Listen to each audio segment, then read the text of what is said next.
Hi, hello. RC, we have some of you in the chat box. Hello, Chernor.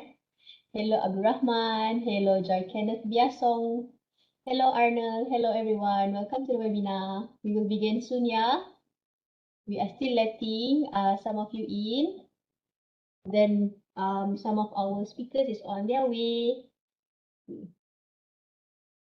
I think most of the speakers are already here. We can start soon, inshallah.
Hi everyone. Hello, hello.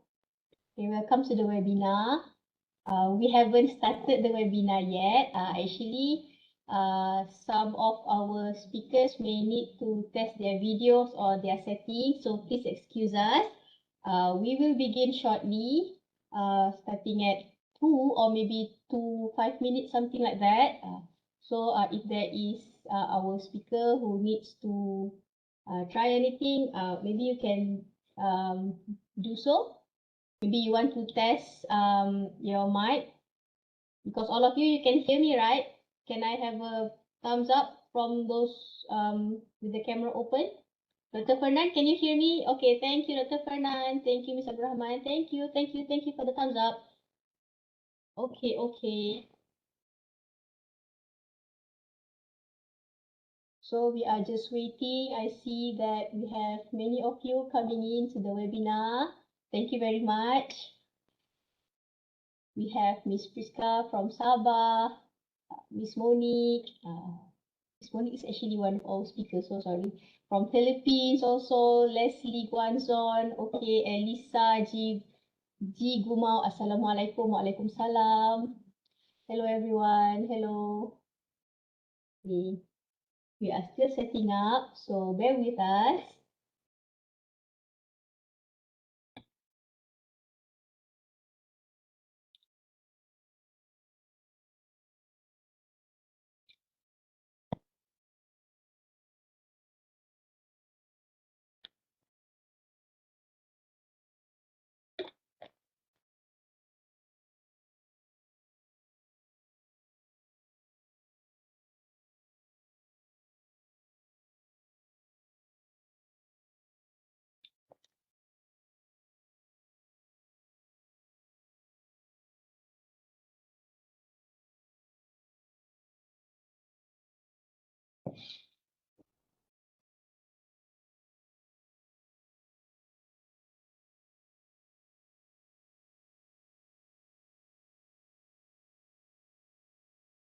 Uh,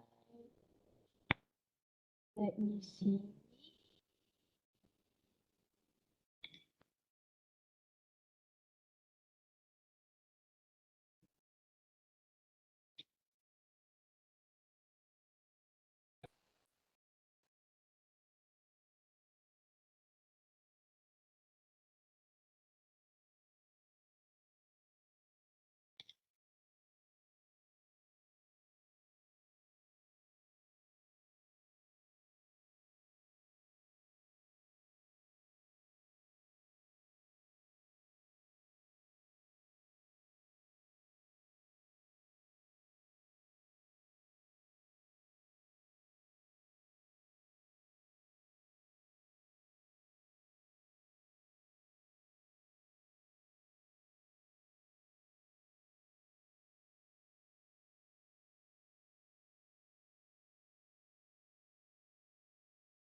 Hello. Okay. Hi everyone. Okay, thank you for being here.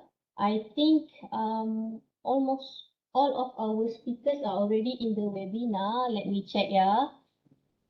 We have already Dr. Min and Dr. Fernan. Okay, we have our moderator already. And then we have Miss Monique is here.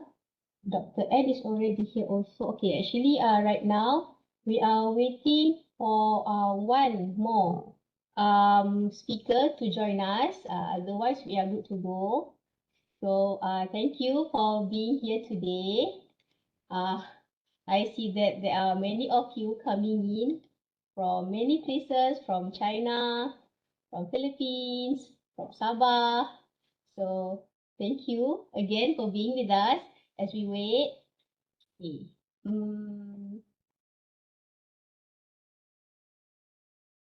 Okay. So I think for now we will just wait for one more speaker to join us, yeah?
All right. Looks like Datuk is already here. Hi, Datuk. Hi. All right. Dr. Min, are we okay to begin? Okay. Uh,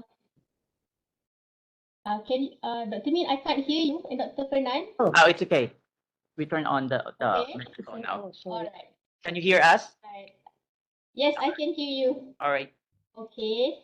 Dr. Malik, are you ready? Can we begin? All right. Thank you very much. Dr. Noor, can you hear me? Hold on. Is my audio okay? Yes. Yes. Okay, good. Your audio is very clear, Datuk. Clear. Thank you very much. Yes. Okay. Yes. All right. If everyone is all ready, let's begin.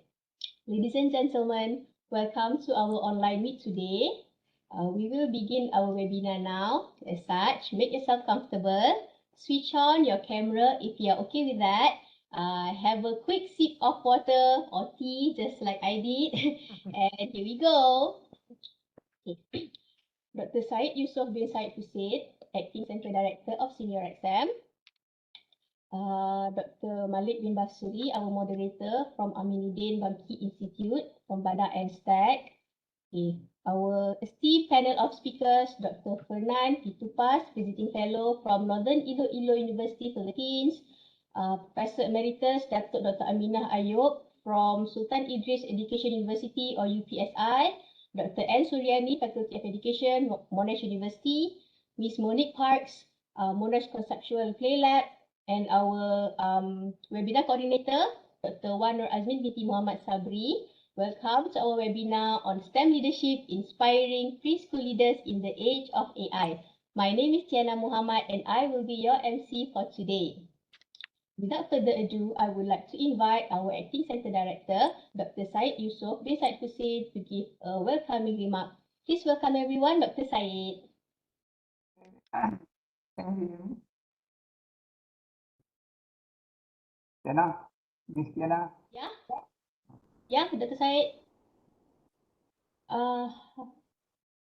Boleh dengar tak? Ya, boleh. Yes. Clear. Bismillahirrahmanirrahim. Miss Rasha Binti Usman, Deputy Director, Administration Division. Dr. Noor Adzmin Muhammad Sabri, Webinar Coordinator, Training and Research Division, as well as one of speaker in the webinar today. Dr. Malik bin Basri, the moderator from IAB, Institute Emerging Baki, Bandar Instek.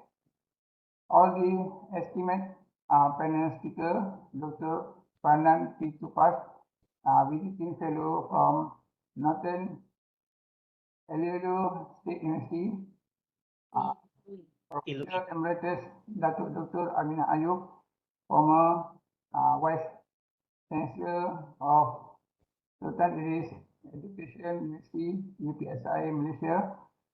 Dr. N. Surani, Faculty of Education, Monash University, and Ms. Monique Parkers, Monash Conceptual Play Lab, Monash University.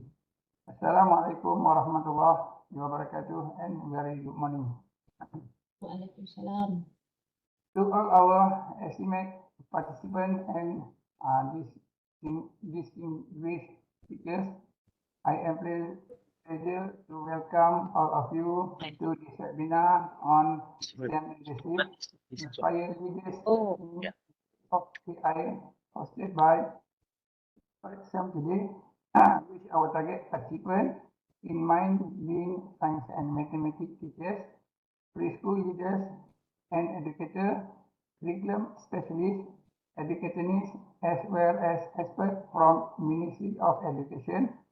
This webinar will explore on enhancing the STEM education leadership skill of early childhood educator and leader.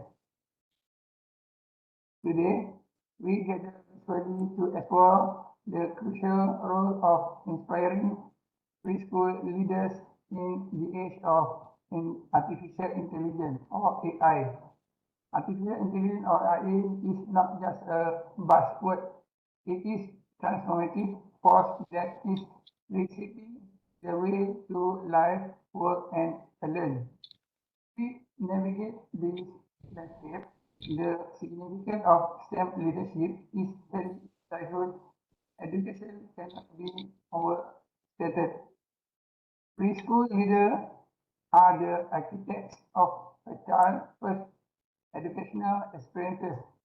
It is during formative years that we have the extraordinary opportunity to cultivate a love for STEM subjects.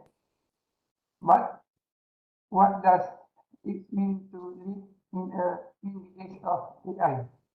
It means fostering a learning environment that goes beyond traditional boundaries, embracing innovation and instilling a mindset of adaptability for educator and young minds. Ladies and gentlemen, what is our mission? Our mission is to inspire a new generation of thinkers, problem solvers, and creators. In the age of AI, such success is not solely defined by knowledge, but by the ability to apply that knowledge creatively and collaboratively. As STEM leaders, we must encourage an approach that goes beyond the memorization of facts and figures, emphasizing critical thinking, hands-on exploration, and the passion for discovery. Furthermore, preschool leaders must equip both educators and students with the skills of navigate the digital landscape responsibly and ethically. In conclusion, this webinar is a testament to our commitment to shaping a future where preschools not only embrace STEM subjects but thrive of AI. Let us use this platform to share insights, best practices, and strategies that will empower preschool leaders to ignite the spark of curiosity in their students, fostering a generation of innovators who will lead us into a bright and technologically advanced future. I hope that this webinar will inspire preschool leaders and educators to learn more about implementation STEM best practices into their lesson plan. Finally, but just as importantly, thank you for your RECSAM and the best of luck to all the presenters for your sharing and contribution to STEM community. Thank you. All right. Thank you, Dr. Syed, for the welcoming remark. Okay, ladies and gentlemen, there are a few housekeeping matters before we begin our webinar. So, for your kind information, e-certificates will be given to those who registered for the webinar and then attended the webinar in full. And at the end of this webinar, we will be sharing an evaluation link. So you need to submit the evaluation latest until 3 p.m. tomorrow so that we can send you the e-certificate. And the e-certificate will be sent to those who have fulfilled all the criteria I just mentioned now. And it will be sent to you in about 3 weeks' time. Okay, so without further ado, I will pass the session to our moderator, Dr. Malik. Over to you, Doctor. Okay, sound check. I hope everyone can actually hear me clearly. Okay, We right. can. All good. Okay, right, cool. Welcome to all the speakers and participants from all over the world to this webinar. Before we begin with the first session, let's take a look at take a quick look at the rationale of the webinar. Start with some questions. What is the best way for school leaders to motivate and impact the upcoming generation of scientists? how can educators and school leaders engage with parents to establish mentoring initiatives that enhance young learners' knowledge and abilities and give our children a favorable outlook on careers in science and engineering. It is argued by Hani, Pearson, and Schwizengruber, 2009, that exposing future generations of workers to STEM subjects early on can lead to successful and innovative careers. The significance of early childhood education, or ECE, in preparing young learners as change makers in STEM has also been highlighted by the SDG 2030. But this webinar will explore on the enhancing the STEM education leadership skills of early childhood educators and leaders. Even the theme STEM leadership in inspiring preschool leaders in the age of artificial intelligence, or AI, involves integrating science, technology, engineering, and maths into the early childhood education. Fostering curiosity, critical thinking, and adaptability helps to prepare young minds for the challenges and opportunities presented by technology in the 21st century.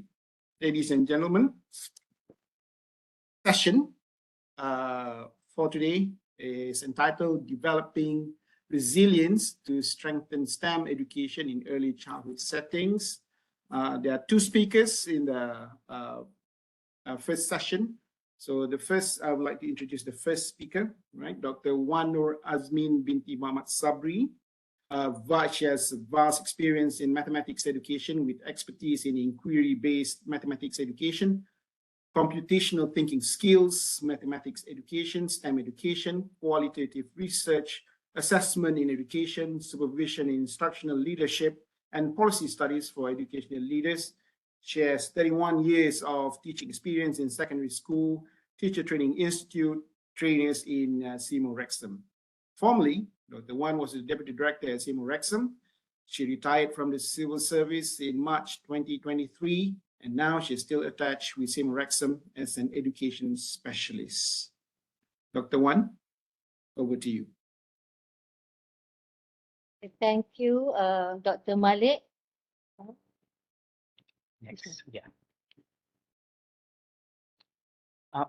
PowerPoint, Oh, share. that's the one. Okay. Okay, thank you, Dr. Malik, for the introduction. Yes, I'm a retiree also.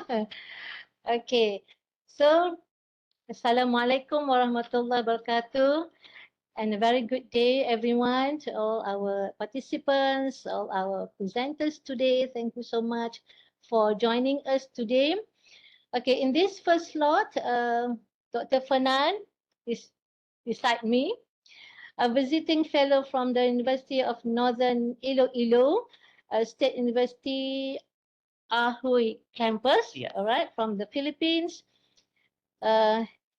Dr. Fernan and I, we are going to talk about developing resilience to strengthen STEM education in early childhood settings.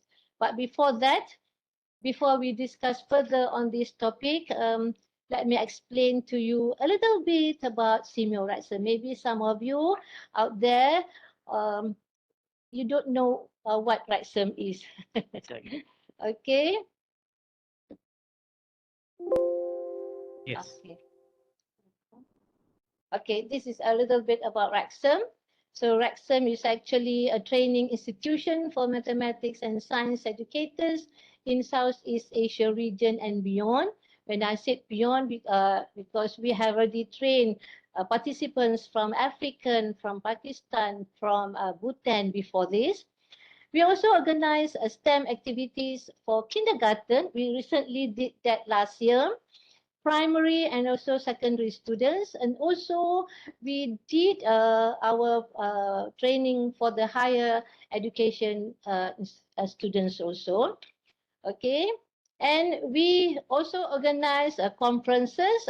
One of it is the COSMET. It is Conference for Science and Mathematics Education, which was conducted last year, and it was actually conducted every 2 years.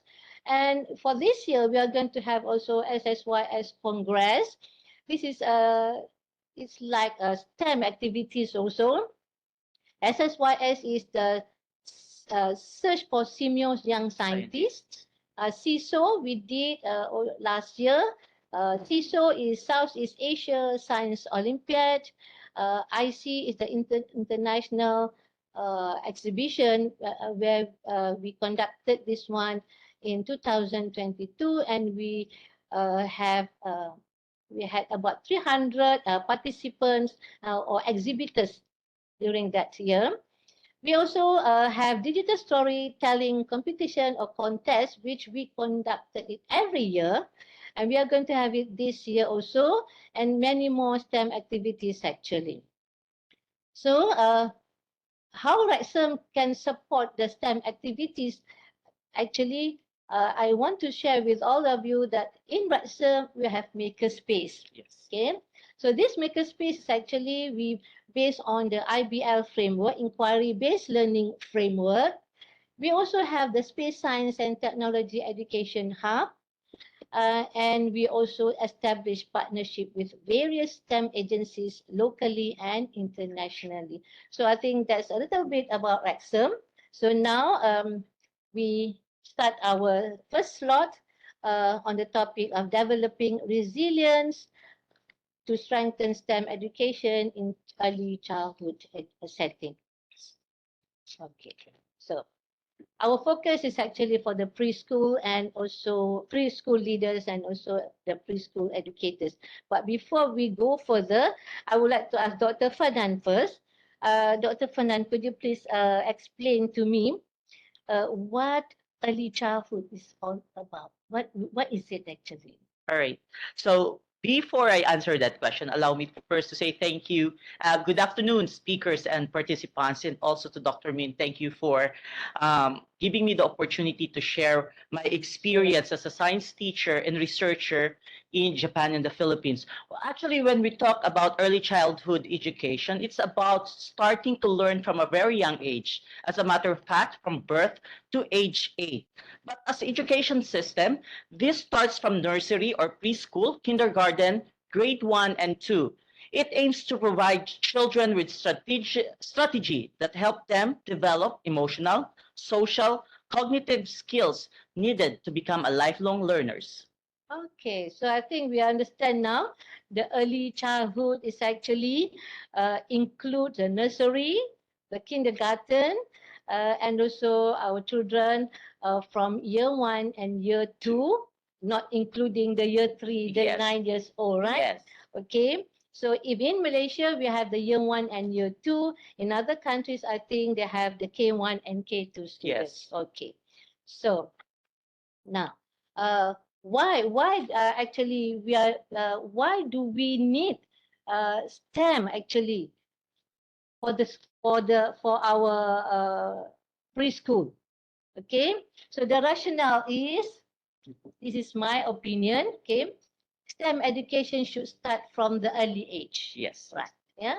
And also not many of our young learners are interested to further their study in STEM field. Recently, I attended a discourse, a STEM discourse in the Academy Science of Malaysia, and it was stated that Malaysia only have 15.2% students chose to be in the STEM field. And this is very scary, I think, Yes. because we need more scientists, we need more people to enter the STEM field in order to have, to be able to participate and also to get more knowledge with the AI. And I'm sure this is also a global issue, Yes. right? Okay. Okay. So what should we do actually in order to overcome these problems, in order to overcome this declining interest of our students? So here, I think what we suggest here is to develop resilience to strengthen the STEM education. So how? So this is my suggestion actually, how we want to develop the resilience among our preschool learners. Yeah, not on we start from the young age. So how do we develop the resilience? So this is a few suggestions. The number one is actually to promote a growth mindset. Okay, So the growth mindset is actually to encourage by praising effort and perseverance and resilience rather than innate abilities. Teach our children that intelligence can be developed through dedication and hard work. And also this mindset can foster a willingness to take on challenges and learn from mistakes. So that's the first strategy. Okay, the second strategy is the hands-on learning experiences. So these hands-on learning experiences is actually activities that allow children to explore and experiment. So this is also part of the IBL, inquiry-based learning, to explore, experiment, and this hands-on experience not only make them learning more engaging, but also help children develop their problem-solving skills and the ability to adapt to new situations. So hands-on learning experiences is another important strategies that teachers, educators, preschool teachers, educators can try to explore. And then incorporate play-based learning. So this is, I think, is relevant to our preschool. Integrate play into the STEM education is by making the learning more enjoyable and promote creativity actually. Play-based learning activities can include many things. Some of it is the building blocks like the Lego. They can also do puzzles and interactive games that encourage exploration and problem solving. Okay, and I think nowadays we have so many games kits that our students, our young learners can use. All right. Okay. Next is we should also celebrate mistakes as learning opportunity. This is very important. I always believe that we should celebrate mistakes, okay? Because by fostering a culture where mistakes are seen as part of the learning process is very important. Okay, discuss and celebrate mistakes, emphasizing the valuable lessons they provide. And I think this approach can help also the children to develop resilience and a positive attitude towards challenges. Okay, the next one is to provide real-world context. This is STEM activities. Okay, connect STEM concepts to real-world scenarios to make learning more meaningful. This is STEM. We have to discuss the practical applications of the maybe the scientific principles, maybe the engineering solutions, and maybe the technological advancements. And this will also help our children, our young learners, to understand the relevance of STEM subjects in their lives. Okay, and then We'll do it for us. oh, okay. Okay, the next one in my suggestion is to encourage collaboration. This is the 21st century skills that we have to adapt, we have to inculcate to our learners, whether they are the young learners or whether they are the higher education students. Encourage collaboration is very important. Foster collaboration and teamwork by incorporating group activities is another another strategies that we should always do with our students. Working in teams allows our children to share their ideas, to have full of resources, and also to learn from each other. And collaborative efforts also will simulate a real-world STEM environments where professionals often work in teams. Okay, that is encourage collaboration. Okay, the next one is to create a supportive learning environment. Establish how we create a supportive learning environment is we establish a safe, supportive environment where children feel comfortable taking risks and expressing their ideas. Okay, So we encourage open communication.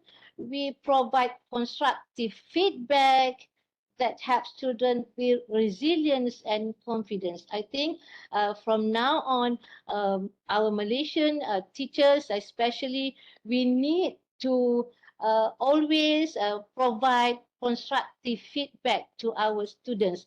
That is the lacking, I think, for maybe for Southeast Asia teachers. Yes, exactly. Yeah, okay.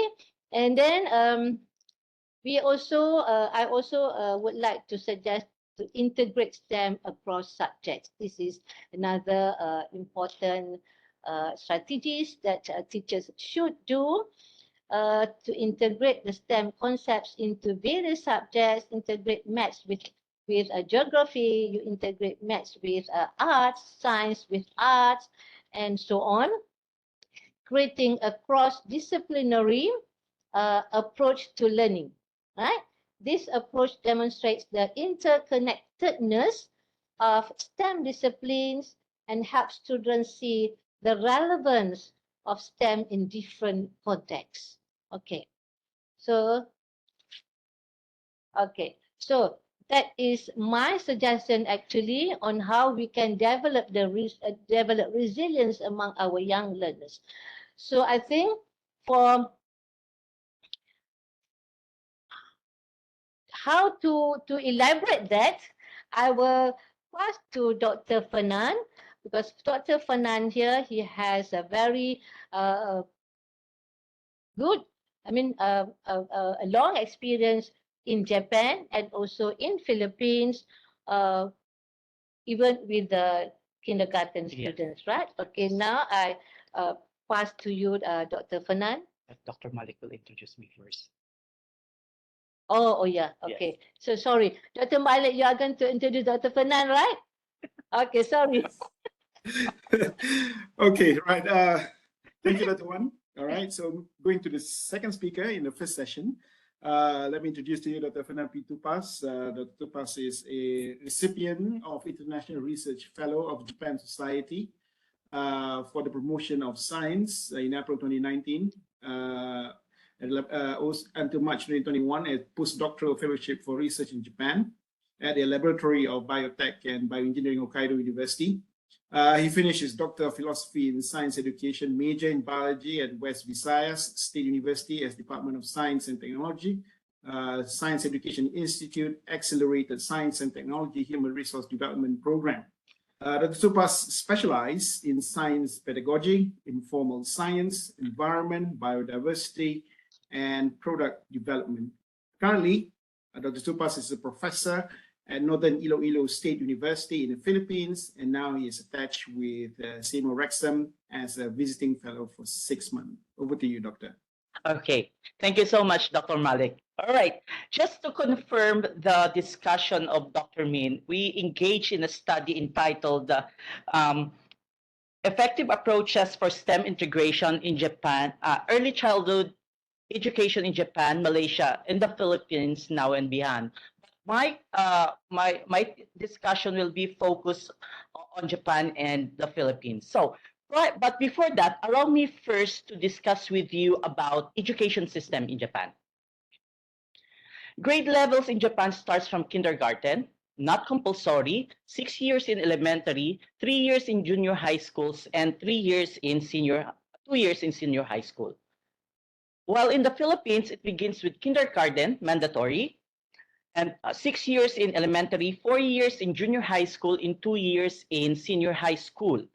But another curriculum was formulated and will be implemented for academic year 2024-2025, which called Matatag, which starts from kindergarten, 6 years in elementary, 4 years in junior high school, then TESTA, if in case that students doesn't want to go to university. But if they wanted to enroll in college, they will take another 2 years, senior high school, grade 11, and grade 12.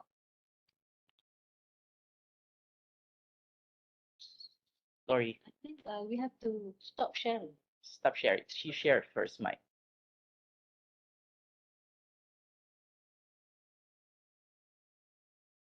Share. Yang bawah. Developing resiliency. No. No, not that one. Atas. No, yeah, that- there you that go. one.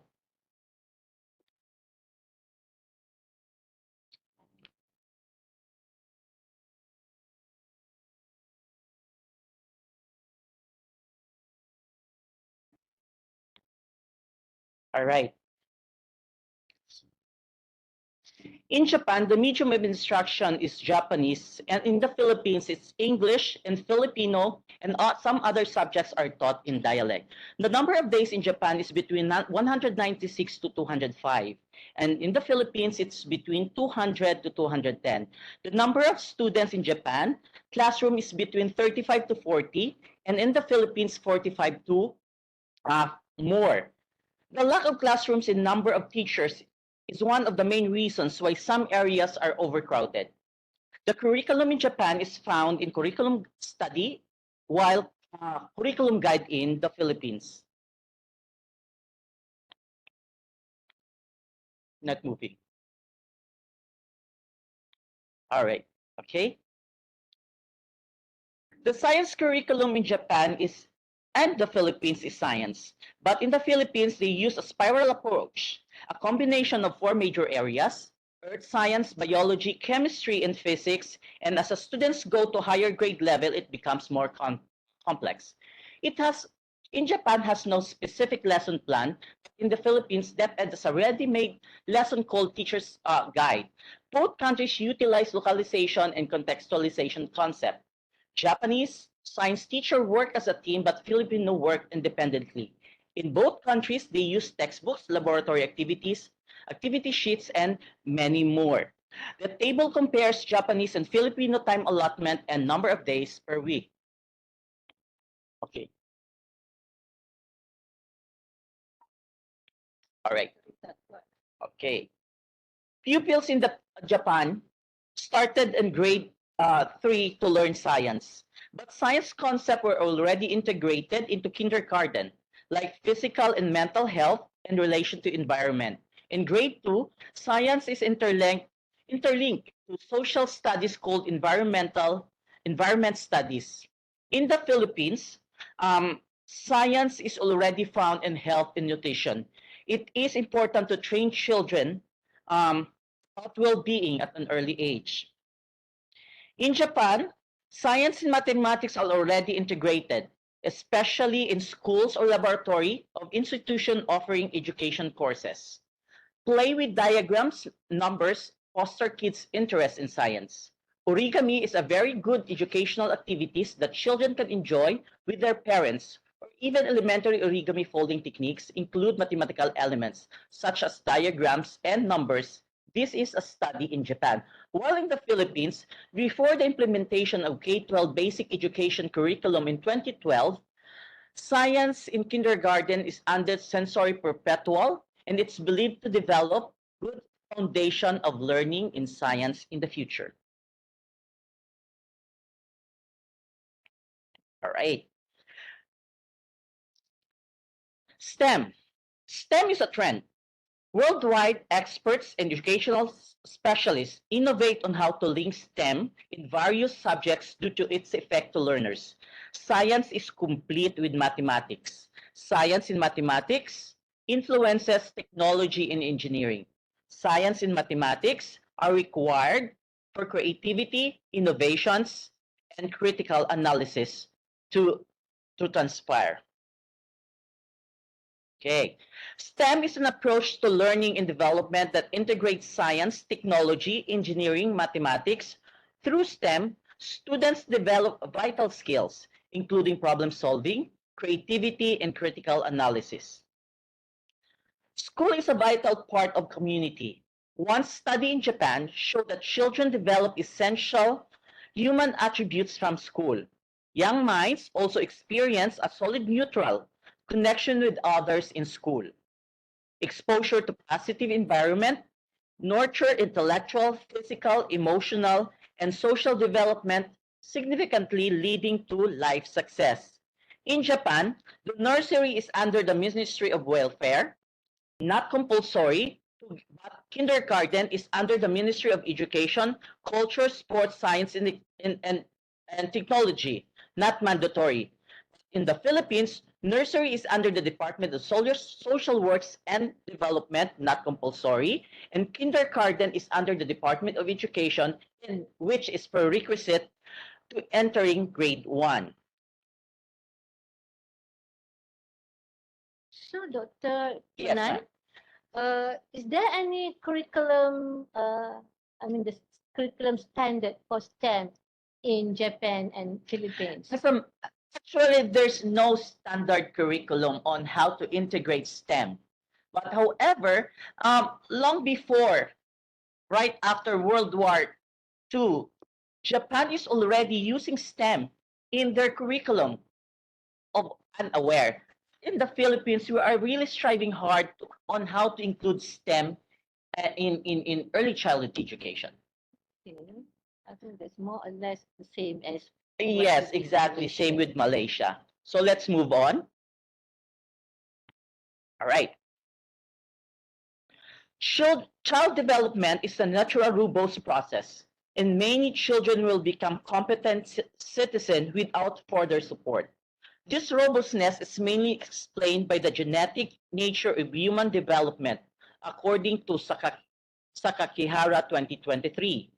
Based on the findings of Foro et al. 2023, there were limited studies exist on early childhood education care, or even in STEM integration. Thus, experts are encouraged to conduct more research related to early childhood education and STEM education, STEM integration to improve the policy for sustainable development. It suggests using a holistic understanding to resilience to advocate for ECEC or early childhood education that includes diverse perspective of families and local community, incorporate indigenous voice, and recognize the interconnectedness between humans and more than human human world.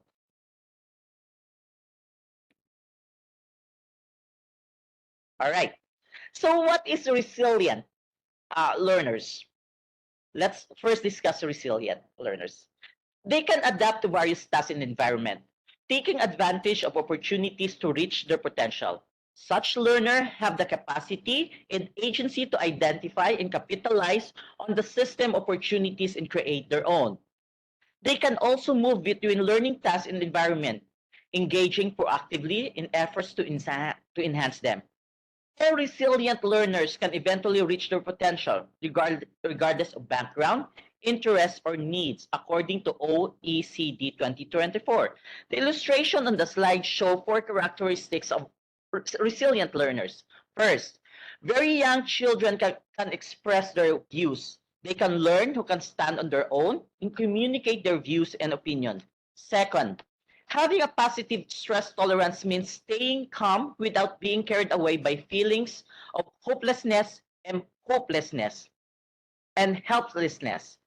Third, competence refers to students' mastery of learning through their demonstration of knowledge, attitudes, values, skills, and behavior. And lastly, students who have experienced difficulty in school overcome them and lead healthy and productive life in adulthood. Okay. What are the benefits of STEM education? Well, according to Miracle 2024, this is a blog, there were 10 benefits we can get from STEM education. First, the nature of STEM. This was already discussed with us by Dr. Min, but let me elaborate this further based on the collective articles we found on the different references. First, the nature of STEM education allow learners to apply real-world scenario. For example, when students understand the importance of math in everyday life, they can feel more motivated to learn the concept and pay attention in class. Second, lecture-based lesson. STEM can provide a break-in that learning style provide hands-on activities. Third, teaching STEM at a young age can encourage more kids to pursue career in STEM. One of the problems nowadays that very few graduates into STEM-related courses. Fourth, STEM education is essential because it can help develop vital skills kids can use for the rest of their life. STEM encourage students to think critically as they work to solve problems. While other disciplines might give students problem with only one correct answer, STEM activities require students to use trial and error to determine the best methods. Fifth, STEM activity and lessons naturally encourage students to think creatively and try unique solutions. Six, while much of STEM takes place in the classroom under the guidance of teachers, many students can take STEM subject out of lesson and continue to explore what interests them independently. Seven, teamwork and collaboration are other essential skills kids can naturally learn from participating in STEM activities. Eight, STEM is unique because it can redefine how students perceive failure. STEM subjects and activities allow students to develop a healthier relationship with failure and instead of reframe it as a learning opportunity. 9. STEM learning is also connect with kids with different potential career. Activities can highlight the skills and subjects involved in various projects, helping show students how many fields and jobs related to field STEM education. And the last, STEM can connect to many other subjects. With it itself, it can function as an interdisciplinary curriculum where skills and lessons from one STEM subjects can apply to many others.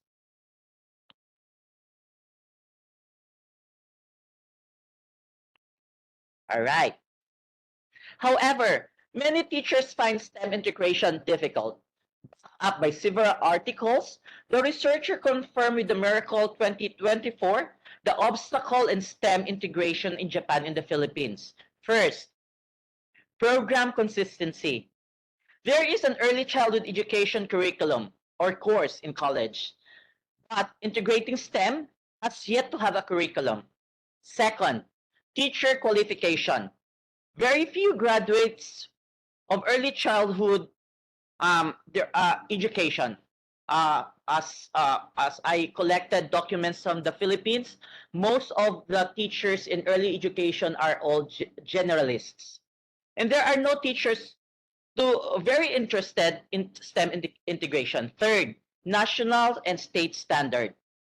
It would take another year or years to re-evaluate STEM, but training workshops should be organized to enhance knowledge and skills in STEM integration to early childhood education teachers.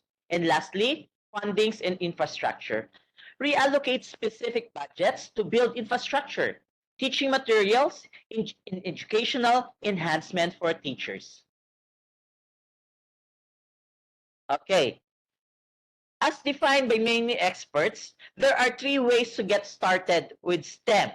We can develop a curriculum, designate specific areas, start with early childhood education. It's simple as that. We can achieve our aspiration for STEM education to be a sustainable one.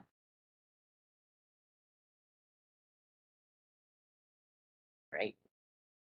Others suggest 5 ways to incorporate STEM in early childhood education, building something out of set of materials, teaching them vocabulary, letting them identify shape, asking questions, open-ended, and organized field trip. These activities are expected to provide in early childhood education in Japan as well as in Malaysia. According to Science Explorers 2021, STEM is important because understanding STEM help kids thrive in a tech-heavy environment education and encourage them critical thinking. STEM bring people of all backgrounds together. STEM education for kids promote entrepreneurial. STEM learning reinforce the idea of school as exciting. STEM can pave way for increased economic stability. STEM help kids make connection between core subjects, and STEM field major may find college more affordable.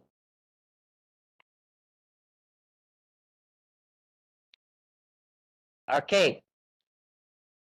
Another finding is the 7 tips for making STEM for young kids. Encourage group play. STEM is often collaborative. Working together with peers. Second, provide a loose part. This means that you allow rooms for personal interpretation and explanation. Offer plenty of free time. One structured play help guide kids through new concept. Unstructured play and designated free time throughout the day allows students to process what they have learned and act on any remaining questions or curiosity. Next, take a step back. STEM activities leave more room for interpretation and creativity. Allow failure. It is also essential to let them fail. They backtrack, find different solutions, and grow their problem-solving and critical thinking skills. Use various teaching methods. You can use multiple methods to keep students' interest in STEM. Moving your lesson and activities outside is another way to switch up your teaching methods and keep students engaged and excited about STEM. The outdoor offer increased opportunity for STEM subject, where students can interact and observe nature up close. Okay, based on our preliminary collected responses and documents, we created a possible framework to enhance STEM integration in early childhood education by looking into the governing policies of each country. So we have suggested, some of the suggestions are review the curriculum in early childhood education in 3 participating countries. Assess the pre-service education curriculum. Let's try if in the early childhood education, teachers also encourage our pre-service teachers to include STEM in teaching. Create innovative approaches. Train childhood educators. Conduct various trainings and workshops. Give financial support. Improve infrastructure.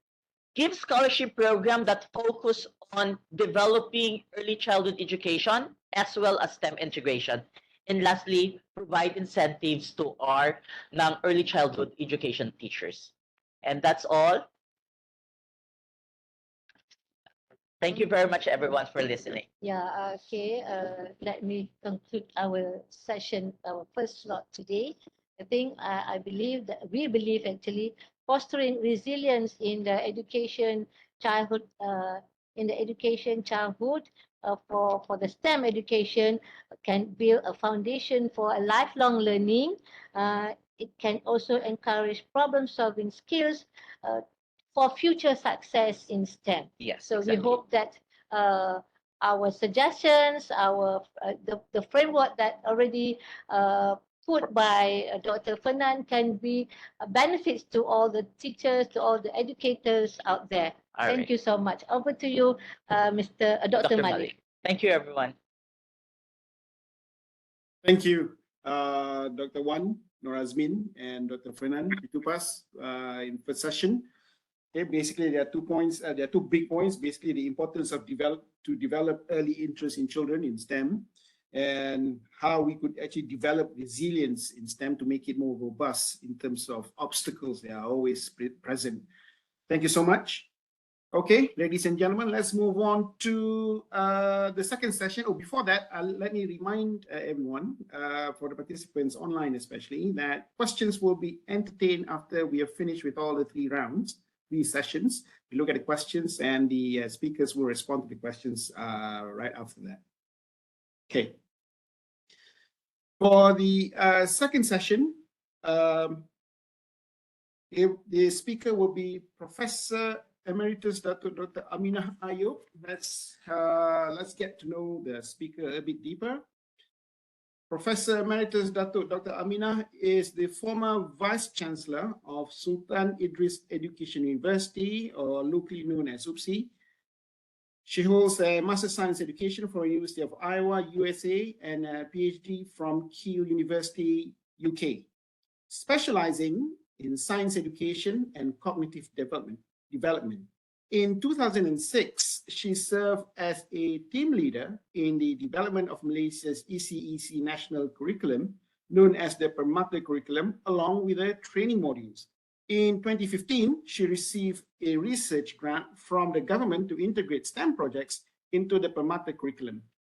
Since then, she has actively participated in a series of STEM, and STREAM training programs for various ECCE agencies in Malaysia and South Asia countries, including Japan.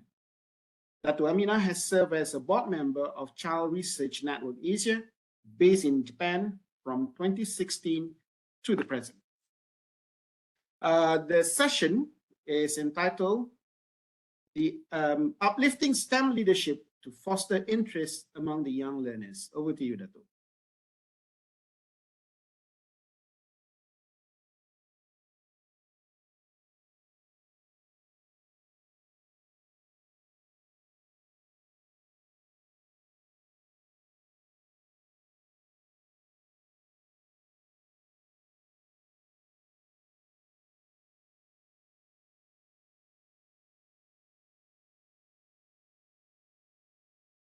Thank you, Dr. Malik. I'm going to upload my STEM, my PowerPoint. You're sharing a wrong screen. Yeah, okay. Stop. Okay. Sorry, I forgot to. Oh, okay, yeah, right. Share.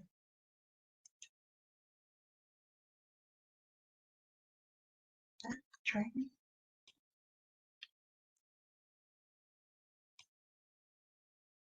Can you see my slide? Yes. Okay. Let's do this. All right. Okay. Bismillahirrahmanirrahim. Assalamualaikum warahmatullahi wabarakatuh, and very good afternoon, ladies and gentlemen. Welcome to my presentation, and thank you, Dr. Malik, for your kind introduction of me to the audience. First, let me thank you all for attending this webinar. I can't emphasize more of the importance of the theme that we are discussing today. Young children and STEM are really a perfect match. To quote Bernard Feringa, a chemistry laureate professor, he said, all young children have the capacity to learn and to do STEM, and all we need is a good STEM teacher to make it happen. Now, indeed, young children are curious, always inclined to explore and eager to understand and make sense of their world. They like to build, collect items, organize their collections, take things apart, and then put them back together. These are as part of their normal daily experiences and play. In fact, these traits and behaviors are central to the STEM learning, and STEM teachers has to lay the foundation for young children to want to learn and enjoy learning STEM more formally. A strong educational leadership is therefore crucial for STEM learning in preschool. Now, my discussion points today would be I will discuss about the STEM leadership, and there are two levels, in fact, two levels of STEM leadership. First level will be STEM leaders. These are the administrators or the managers of preschools. And then the STEM teacher leadership, these are the class teachers who are teaching STEM in the classroom. And I will also discuss on how STEM teachers can develop themselves to become STEM teacher leader, but remain in the classroom to effectively teach STEM to their children or students. Additionally, I will address how STEM leaders or administrators can support STEM teacher leaders and what support they can give, and how to enhance and uplift STEM teacher leaders' competencies and motivation to continue teaching STEM to young children. Lastly, I will conclude my talk with some recommendations for policymakers to consider. Now, let's go to point number one. Who are STEM leaders? Now, in my view, STEM leaders are the headmasters or the head teachers in the school and the deputies who manage the school or the preschool. In kindergarten, usually it is the owner or the operator of the centers who assume the roles of STEM leaders. Some of them have attended training, STEM training, and are now observing their teachers teaching STEM to their classroom, to their preschool classroom students and also kindergarten. Now, so this is what I would label as STEM leader or STEM leadership. Now, what are their roles actually? Their roles are to, essentially to uplift and to help STEM teachers in the classroom to do their job. But first of all, they need to have a very strong, a very good vision about how to incorporate STEM education in all preschools. They need to have understanding about the needs, the importance of STEM in preschools, in schools, secondary school, and for the nation and the country, for the country and for the world. Yeah. So, and then they need to understand how to provide. They need to also help provide resources, like to support STEM teachers and students who need to succeed in STEM learning, including they need to search for funding, to get funding, access to technology and equipment, and professional development opportunities for their STEM teachers. So these are their roles. Number three, they need also to foster relationship with others, like to form partnership with industries or with the universities, in order for them to get expertise to come in and help these teachers or their teachers do a good job in the STEM education for the children. And fourthly, they also have to strengthen or to improve their teachers' competencies in digital technology, because digital technology would definitely required in the STEM and teaching in this age or in the future. So I'm going to show you this picture. Okay, so this is a picture of a few Kemas leaders who have attended the STEM workshop with me, and they stay up until late at night in Kuala Lumpur. And they included Deputy Director General of Kemas. Kemas is the Community Development Department of the Ministry of Rural and Regional Development Malaysia. And at that time, he was the Deputy Director General, but now he is the Director General himself. And then we have also the Director of the Early Childhood Education section of Kemas. And in the picture, there's two Kemas State Directors out of 14 State Directors who attended the training. Okay, so who are actually STEM teacher leaders? This is the second level of leadership. Who are STEM teacher leaders? They are actually classroom teachers who have undergone STEM training and conducted STEM projects with their students. Because of their experiences and enthusiasm in STEM education, they are often referred to by their colleagues for their views and guidance with respect to STEM teaching and learning. And because of their wide experience in conducting STEM projects in preschools and displaying successes in their children's learning, eventually there may be open to them opportunities to be appointed as STEM trainers. They might be, at first maybe voluntarily training other teachers, but later they might be appointed as trainers for the school or the area, the district or the state. So this is actually the moment when they will be informally known as STEM teacher leaders. Okay, so I'm going to show you some pictures of how we train these teachers, which I have trained, I think, more or less a lot, about 20% of teachers in the country in teaching preschools. And they were included some, the guys are usually the administrators, and they were, going through the same training with other teachers. Yeah, so I think there's more pictures here. So these are real administrators from Jabatan Pendidikan Negeri Melaka, atau these are the Melaka Education Department, State Education Department. A team of them came for the training, and I'm so proud of them that they followed through for the 3 days training with the teachers. And I think this is something that we can be proud of. Now, teachers also learn to, during the training, they learn to build simple water, for example, simple water filter, because some of them were telling me that they are not confident to teach science, or, you know, so we told them there are simple things to teach science. You don't need to know real complex concept to teach science, STEM to young children. So therefore, I think they really take up the challenge and they really work very hard, and they did some projects and try it out, and then later when they go back, they practice it in the classroom with the students. Now, some of them, those that has been appointed as master trainers, I see that they go back to the classroom and they develop the teaching modules, because they were working in groups, so developed training modules for other teachers.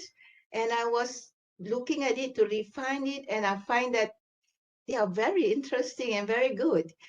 You know, some of the topics that they chose was like studying the soil, you know, how to make a water filter to filter, you know, dirty water or contaminated waters, and then about plants, about transportations, about pulley, you know, and about recycling, about how to tie and dye clothes and something like that. So I think I have also trained these master trainers, and they are excellent and they are very committed. So I find that their modules are really very interesting. So these are some of their best success stories. This is a project they do on tie and dye, and the children were learning about how to mix colors, experimenting with colors, diluting colors, observing thickness of color after adding water, or, you know, more water or less water, and so on. So children are really enjoying the project. And this is another project by another Kemas teachers who had children telling her that their grandparents or their parents are going to pilgrimage to Mecca to perform Hajj. And during this time, they were saying, where is Mecca? Cikgu, where is Mecca? So the teacher took that opportunity to develop STEM projects. Like, you know, now how to go to Mecca, where Mecca is. So first she showed the globe.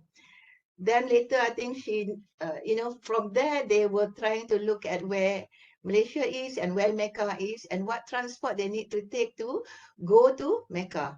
So the next slide here, these are just 4 years old, you know, learning about types of transportation to go to perform Hajj in Mecca, and you know, how from Kuala Lumpur airport, their grandfathers or mothers will have to travel in the airplane, and then later when they arrive in Saudi Arabia airport, they have to take taxi or van or train or something like that, and then from there all different kind of transportation that they learn about. Also, how transportation relate to the geology of the place, like in Mecca and so on. So I think this is very interesting for the children to gain some ideas about different types of transportation through STEM projects. So just now they were looking at the globe, but the globe doesn't show actually the distance and the size of the country because of its round, like a ball. But here on the flat map here, they can really tell where Mecca is, where Malaysia is, the distance from one place to another. So this is the success stories that I think we have had, that the teachers have achieved when they were doing STEM project with the children.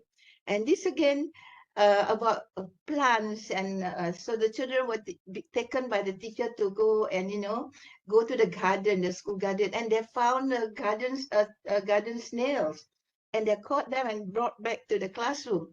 And then they were started to observe the snails, and now the teacher said, can you build a model of snails? So you see, the teacher is trying to develop the children's logical thinking skill and visualization skills.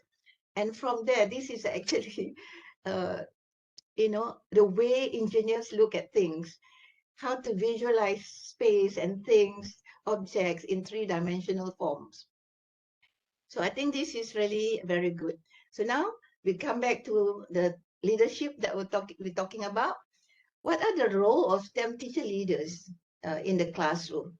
So I think their roles would be to create and lead teams of STEM teachers in the same preschool or maybe in the nearby preschools, and facilitate team members in conducting STEM lessons, and and guide team members in planning STEM lessons across curricular skills.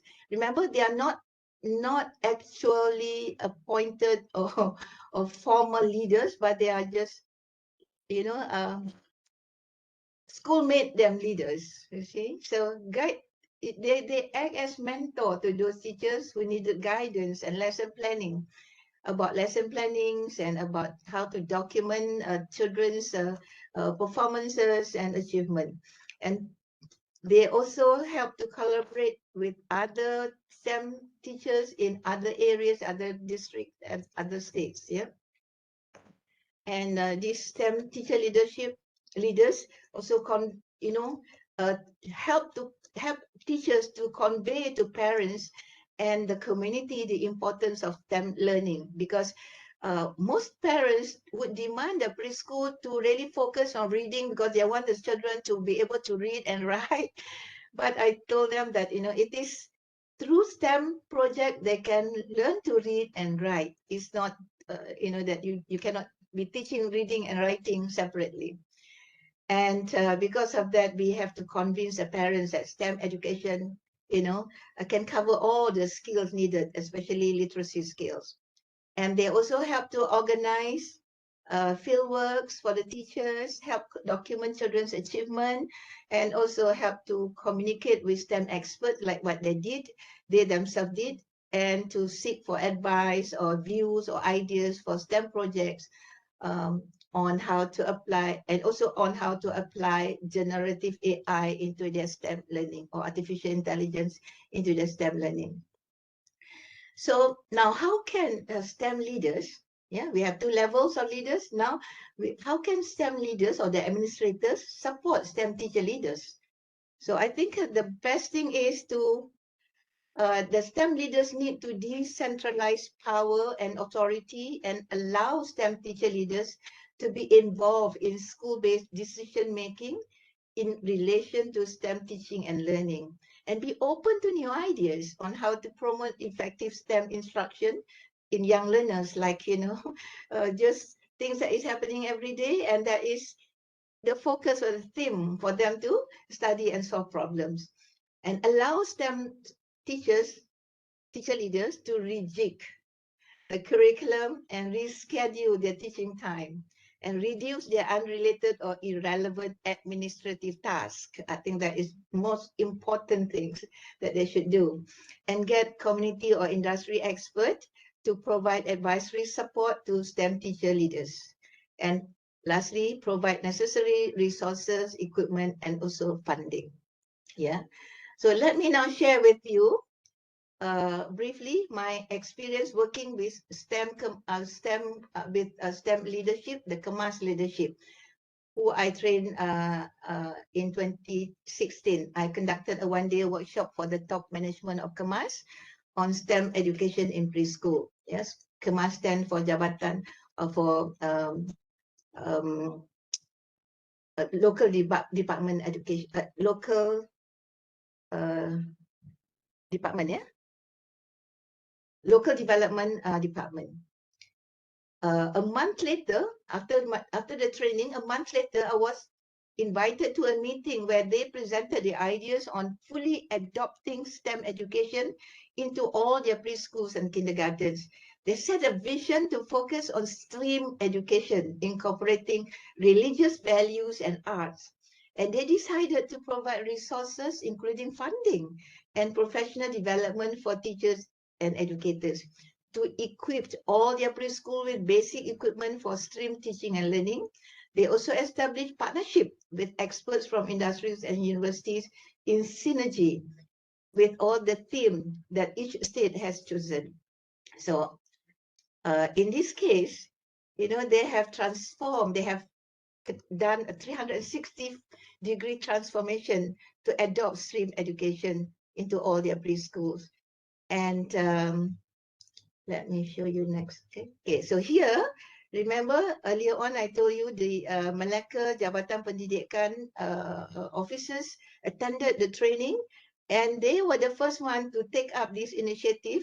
And what do you call, the minister came in 2017 to launch their first Tabika Kemas Pintar Stream, or in English, Kemas Preschool Stream Genius project, yeah, in the state of Melaka. And the preschool would focus on the theme aviation. And the children were to learn more about the theme through their STEM lessons. Yeah. And so you see that even during the opening ceremony, during the launching ceremony, the children were dressing like the stewardess, the pilots, and and all the painting for the school were done by the teachers as well as the parents and the community in the area. And this is another project that is in Kedah. And they choose biodiversity as their theme. Yeah, so you can see this classroom before, and this is after, and this classroom before, and this is after, and so on. So eventually you can see the outdoor learning area also look very cheerful, like like a garden. Okay, so I think this is in Perak, in my own state. This Kemas Pintar Steam project theme is outer space adventure, and from an old classroom, the classroom was turned into a spaceship. You can't believe it. They even get this Pusat Giat Mara to come and paint the ceilings and what do you call, make a poster and paste it to the wall in the classroom. Yeah, so it looks like it is in the spaceship. Yeah. And imagine turning an old classroom into a spaceship like this and making the children feel like they are the astronaut themselves.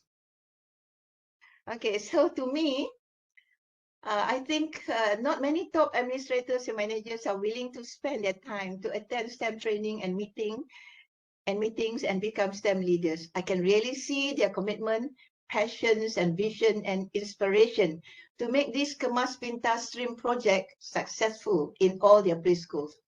So these are indeed the qualities of good STEM leadership that we want for our country. And to me, these administrators are really very inspiring STEM leaders.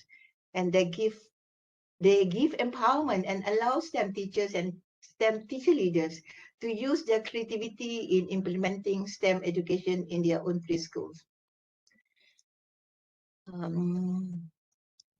Okay, let's go to the next slide. Okay, so I think STEM teacher leaders were also found to be very, not just creative, but very talented people. Yeah, whatever they see things or happenings around them, they would use them to create STEM problems for the children to design and invent and find innovative solutions. At the same time, learning science and mathematics and using technology. So you can see in this picture, this is where the teacher look at how in China, how people transport garbage from one place to another. And that gives her the ideas about how to teach, to build transportation to transport a lot of things like this, like this garbage.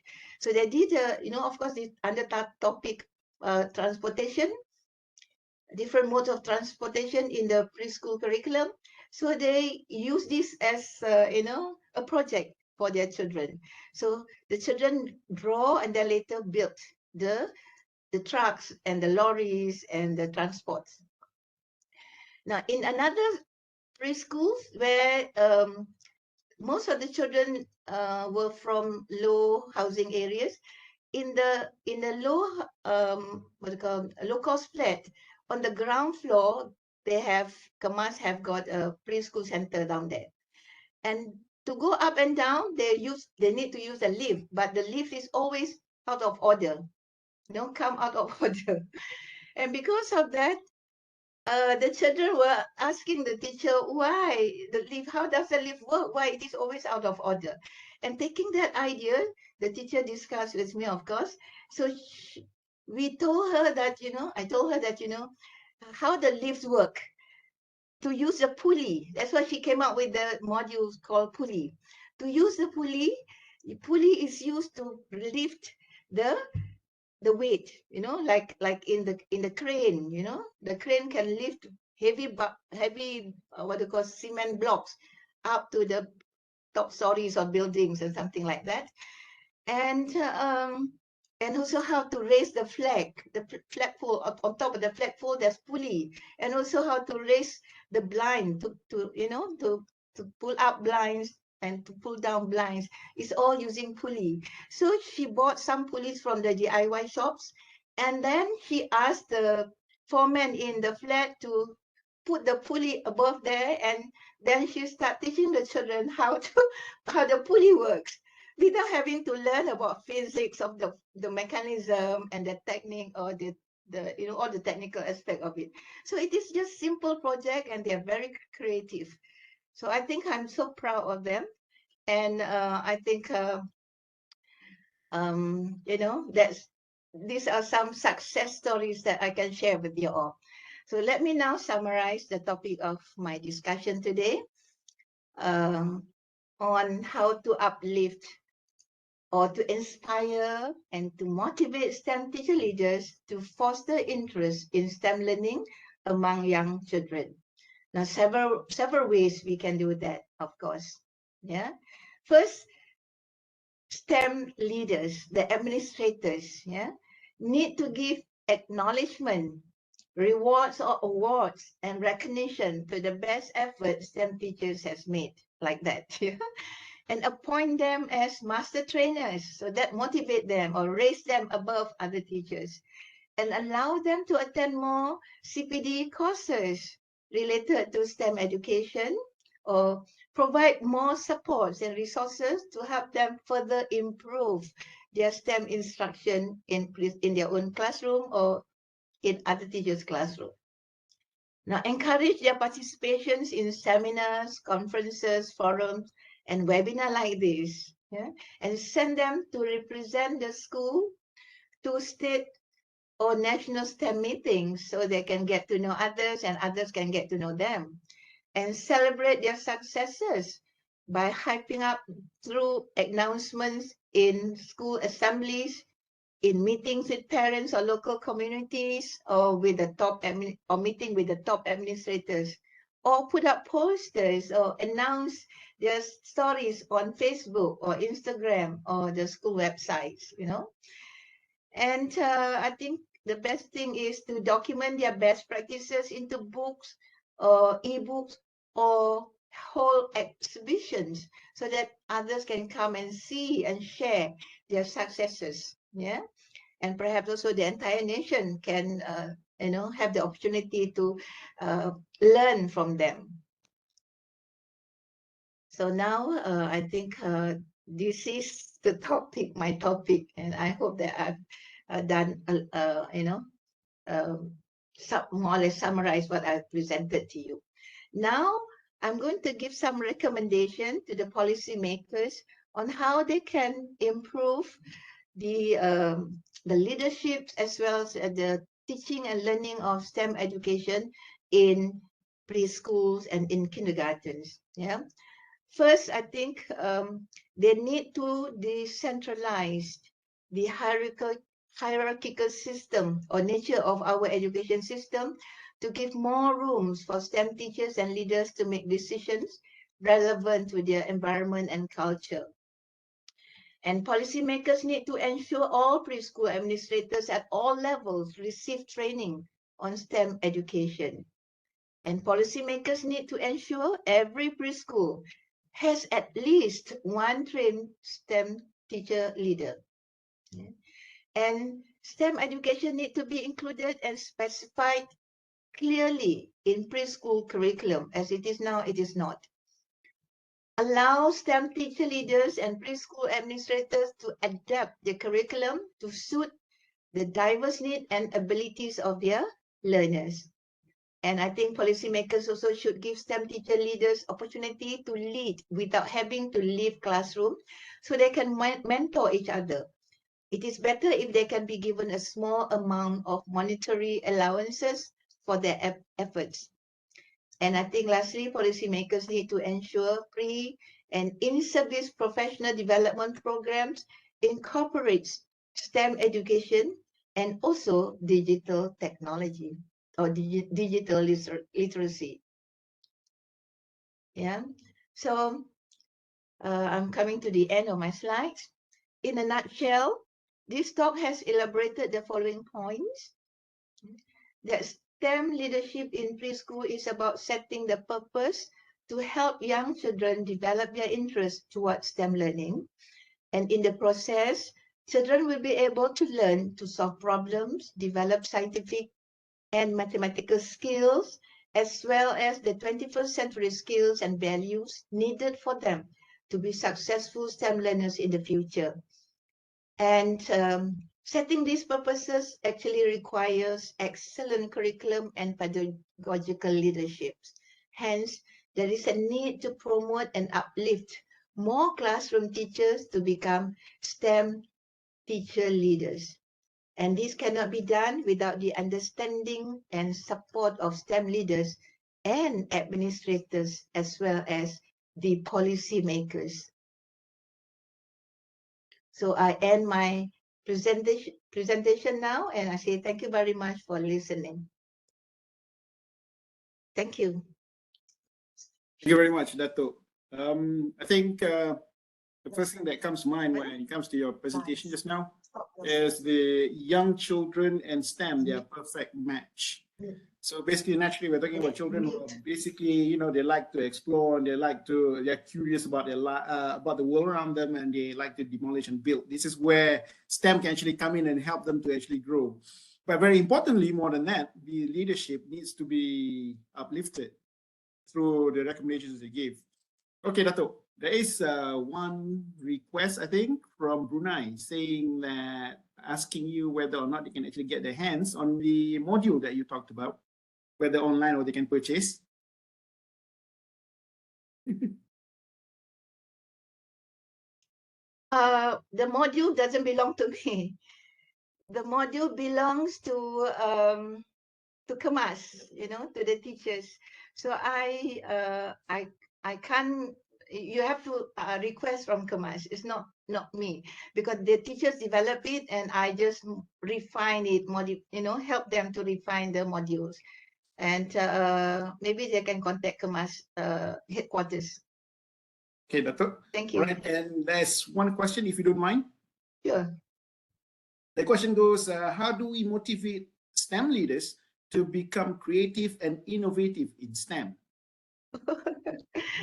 Well, I think in it personalities who, you know, perhaps have got the what do you call, the right kind of mind to appreciate STEM.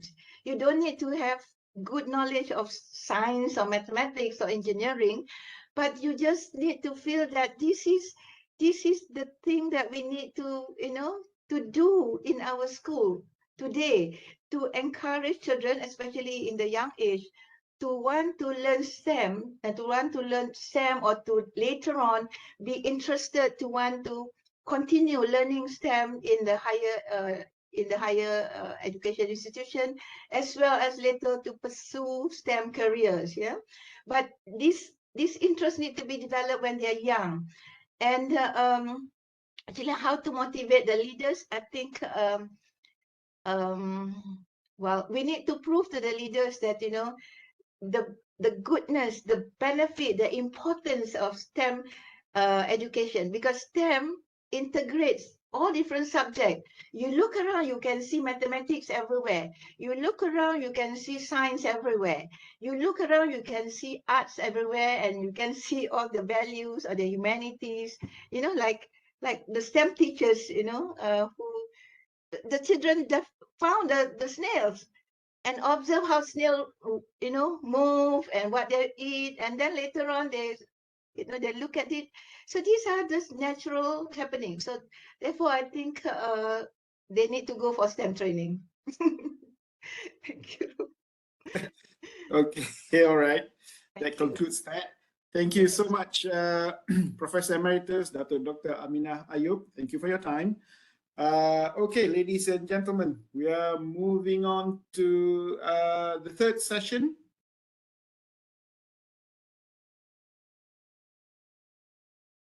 Okay, right, for the third session, the title for the third session will be Innovation in STEM Education for the Young Learners.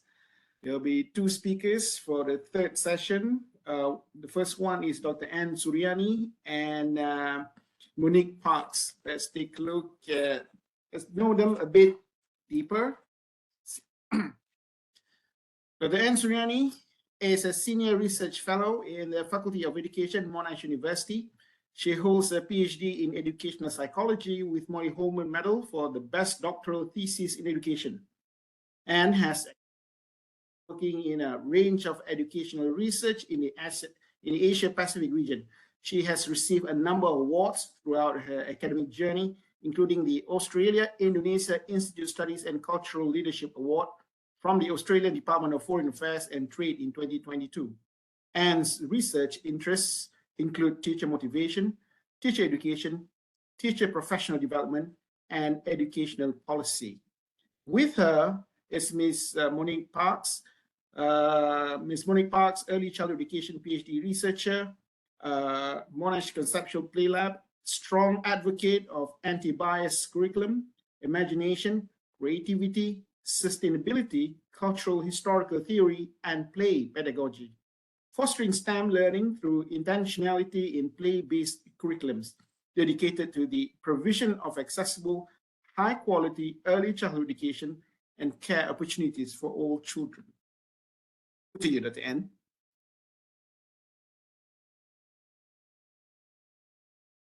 Dr. Malik. Hi, I'm just going to share our slides, and I'll just have to optimize the video because there's some videos, so I'll just pop in there to optimize the sound. So while waiting, just to make sure that everyone can hear me clearly. Monique? Yes, we can. Yes. Okay, thanks.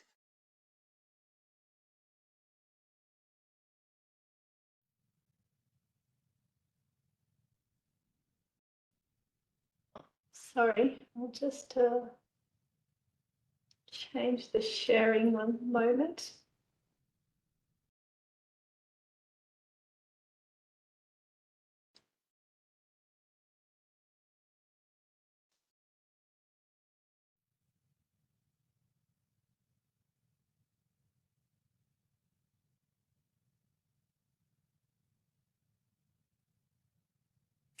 How's that looking?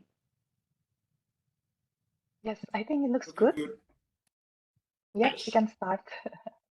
Thank Yeah, you. good afternoon. Good afternoon, our colleagues in Malaysia and Southeast Asia, and good evening to our colleagues in Australia. My name is Anna Suryani, and together with Monique Parks, we are from the Conceptual Play Lab, Monash University, Melbourne, Australia.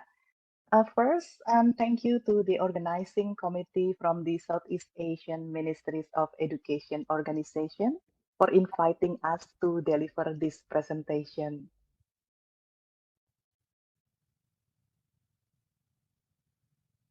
Before we begin our presentation, we would like to pay our respects to the people of the Kulin Nations, the land on which Monash University stands. We extend our respect to the elders, past and present, and their ancestors, and those who we are educating into the future. We also pay our respect to the traditional custodians of the various lands on which you may be located today. We concede that the land we are on always has been and always will be Aboriginal land, and that sovereignty has never been ceded. The findings we are presenting today are actually a team effort Monesh's conceptual play lab is led by laureate Professor Marilyn Blair. We have 3 pillars, and Monique will explain further about this programmatic research in the next few slides. Briefly, Pillar 1 investigates how infants, toddlers, and preschoolers form concepts in STEM, and this program led by Dr. Sumarch. Pillar 2 investigates STEM learning in families' homes, led by Dr. Prabatrai. And I manage Pillar 3 with a focus on developing a national evidence-based model involving early childhood teachers and educators.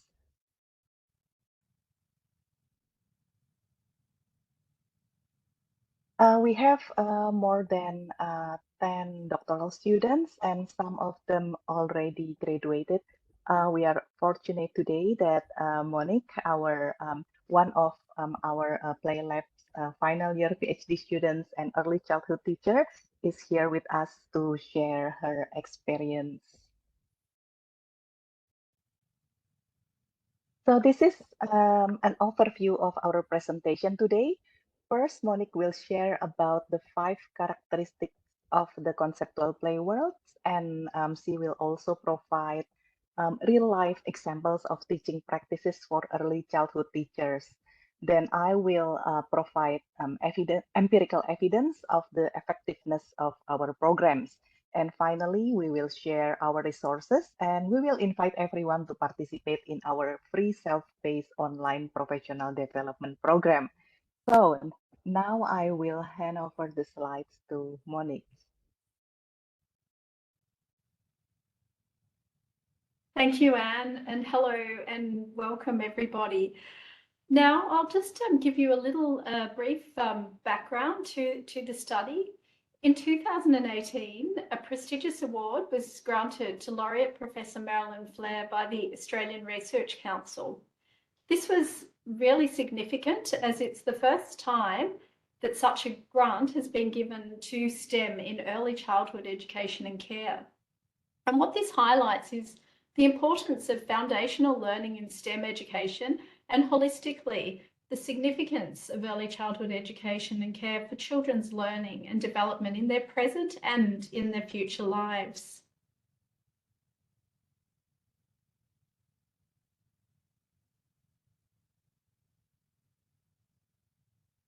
So Flair's conceptual play world framework is a model of intentional teaching in STEM that harnesses the power of play and imagination for children's STEM learning.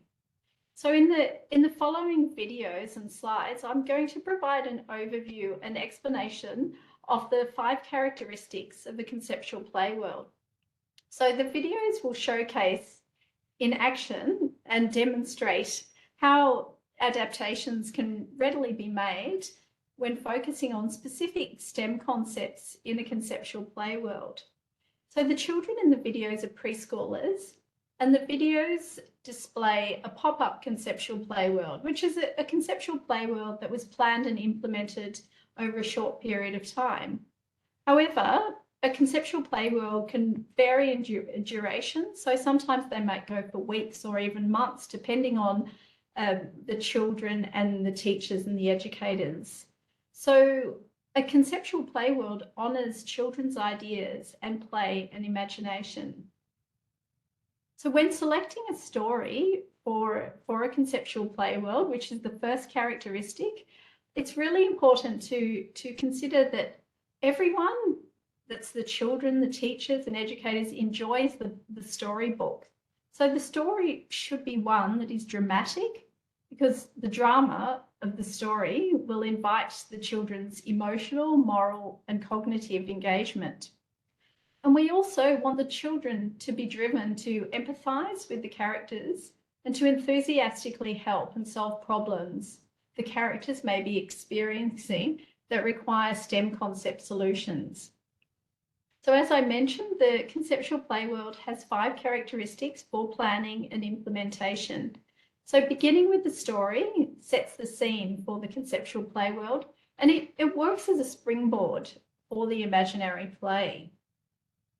And something else that we really like to take into consideration when choosing a story is the representation of girls, because we know that often lead characters in even children's storybooks, there's an underrepresentation of girls and women, and we want girls and women to see themselves as scientists and engineers. So we want all of the possibilities for all children. So I'd also like to explain that in Australia, we use both the terms educators and teachers in reference to professionals working in early childhood education and care. And this is because of the different qualifications that are required in the various settings. So those with certificate and diploma qualifications are referred to as educators, and those with degrees are the early childhood teachers.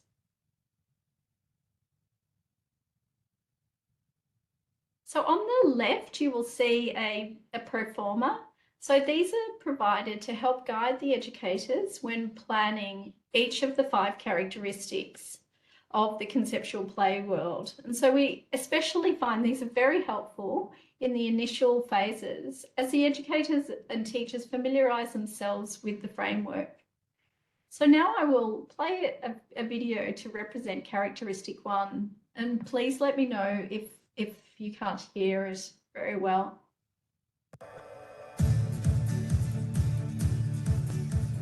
Select the story.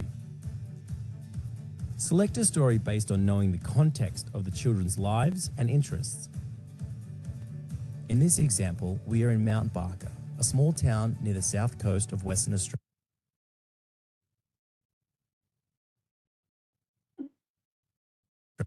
A rural community. Many of the children attending the school are from farms or at least familiar with farming practices. So daily farm life for some children already involve chickens and the threat of foxes. In this example, we are using Rosie's Walk by Pat Hutchins, a beloved children's book telling the story of Rosie the hen and her walk at the farm, oblivious to the danger and the chaos occurring behind her. Select a story to build empathy for the characters in the story. The children experience the drama of Rosie almost being eaten by the fox in the context of Rosie being unaware of what's going on around her. Select a story that lends itself to introducing a problem situation. In this instance, the problem is how to keep Rosie safe. The solution is to create a map to help her navigate around the farm and to get home in time for dinner. It is important to be clear about the concept you want the children to learn. In this example, mathematics is used in terms of spatial relations and through the use of prepositional language, as well as design and technology when it comes to planning the view of the farm.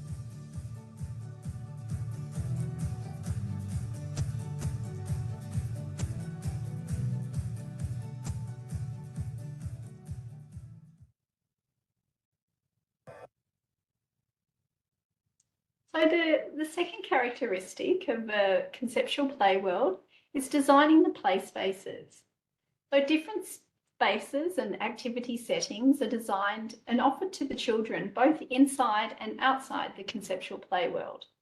So inside the conceptual play world is used to describe when the whole group, including the educators, are together in the same imaginary scenario. And outside the conceptual play world is activity settings designed to enhance opportunities through child-led experiences in play related to what the children have been learning in the conceptual play world. So the spaces may be both indoors and outdoors. So for example, spaces and activity settings may be offered at the drawing table, or you might have an area set up for construction, or in the outdoors, for example, in sandpits.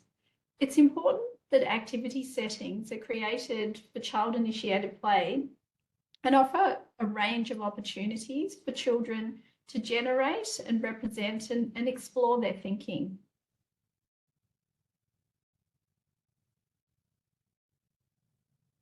So we also like to emphasise that a conceptual play world does not demand the purchasing of resources.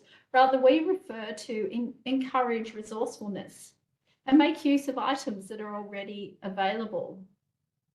So these items, for example, may be natural or manufactured. And something that different services can do is set up a recycling station in the preschool or the early learning centre, which is an excellent way to involve families and to support children's growing awareness of sustainability and repurposing items that may otherwise go directly to landfill. And this also avoids the common problem of institutions worrying about purchasing or budget restrictions.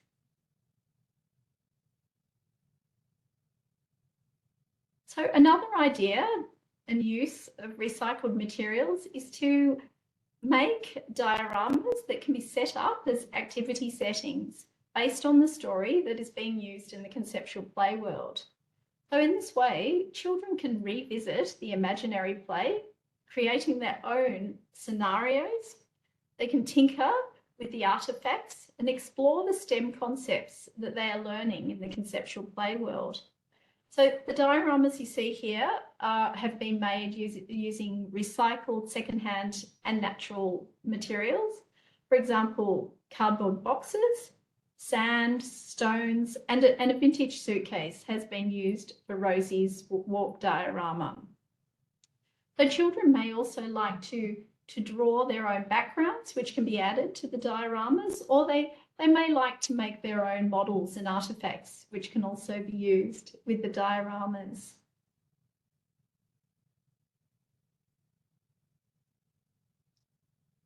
So now I'll play a video that represents characteristic 2.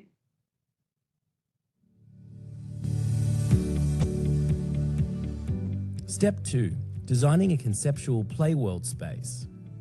Designing the space for the whole group. It is important to find an area in the center where all the children and teachers can imagine a new situation. In this case, outside the classroom was Rosie's farm. A sign on the door signaled the transition to the conceptual play world. A small playground physically represented the hen house, and a small playset acted as a beehive. Other elements such as the pond or the haystack could be imagined as the chickens made their way around the farm. Creating different spaces that give opportunities for exploring both concepts and social and emotional development. Concepts like spatial relations can be physically acted out, moving around the pond, across the yard, and past the mill. Social and emotional development occurs through empathizing with not only Rosie, but also the fox, playing out each scenario as the different characters.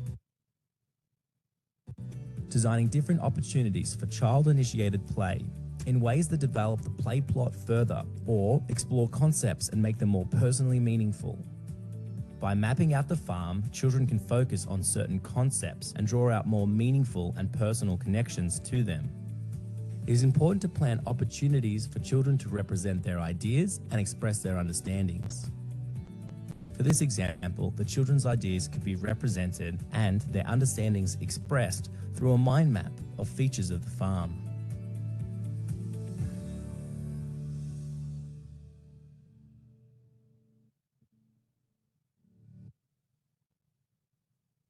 So the third characteristic is about entering and exiting the conceptual play world.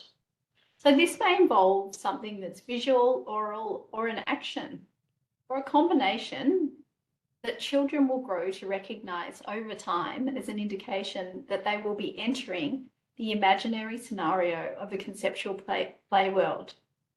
For example, it may involve playing some special music or wearing a simple hat, like this paper hat, something that both children and the educators will recognise, and also this is the time when the children and the educators, they choose their roles.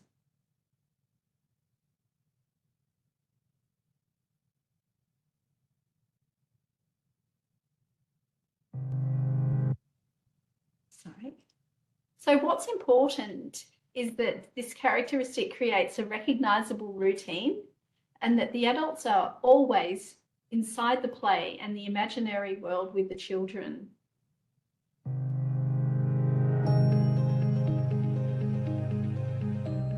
Entering and exiting the conceptual play world. The whole group enters the conceptual play world. For this, it meant visiting Rosie's farm. On the door just before we went outside was a sign that said Rosie's Farm. Leaving the hen house, the foxes chasing the chickens, the bees chasing the foxes, and then returning to the hen house in time for dinner. All the children are in the same imaginary situation. In this case, all the children were on the farm together at the same time, enacting out the story collectively. The children got to choose which character they would like to be. And the bees took it upon themselves to choose which roles within the beehive that play. And you're the queen bee. I'm the queen bee. Oh. The teacher is always a character in the story or acting as a human prop. All the teachers were animals, split into separate groups. Marilyn had a group of bees, I was with a group of foxes, and Helen was with a group of chickens. Transitioning in and out of play, the story ends where it begins. As soon as we entered the play world through the door, we were all in our characters.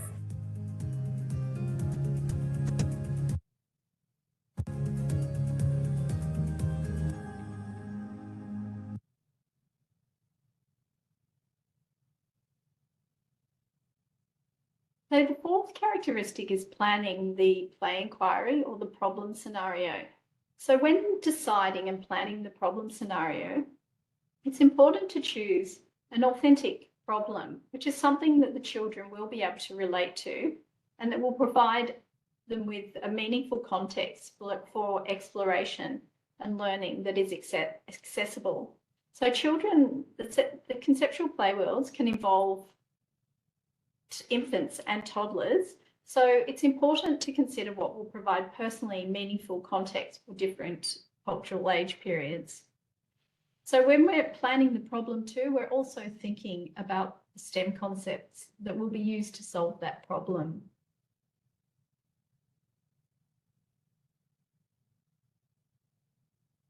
So when planning, it's necessary to be clear and consider what STEM concept will be drawn on and learn to solve the problem in service of the play. So while STEM concepts are iterative, choosing one focal STEM concept will help with deep learning. Other STEM concepts may also appear, for example, measurement, counting, building, design, and technology, which can all be included, but it does help to have a clear focus, keeping in mind that the selected problem will require a STEM solution. So for example, you may choose to be focusing on a science concept or an engineering concept, which may bring about other STEM concepts as well.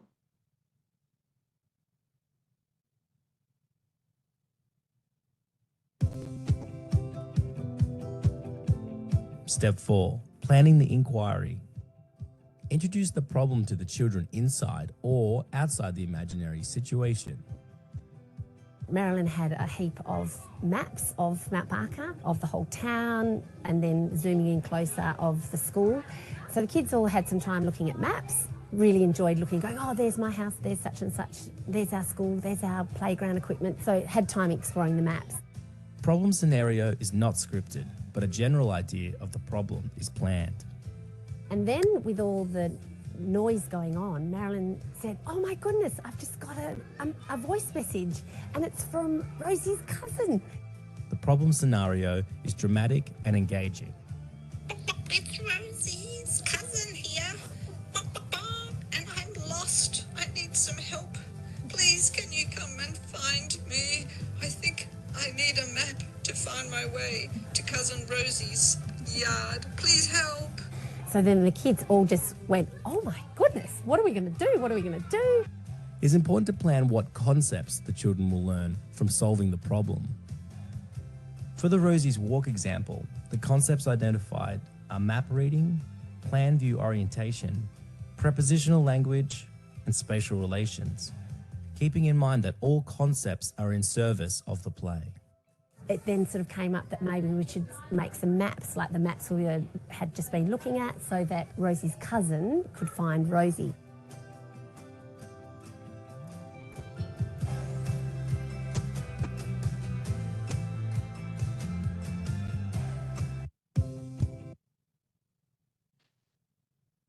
So the fifth characteristic, well, here's the fun part where educators become play partners with the children. So deciding on teachers' positioning is important, especially with larger groups of children. So for example, one teacher may be equal to the children and another teacher may have a lead role where they have special knowledge about the STEM concept being explored. Whilst it's important to research the chosen STEM concept, roles are not scripted. Over time in play, the ability to improvise based on what the children and the imaginary scenario bring to the play becomes easier.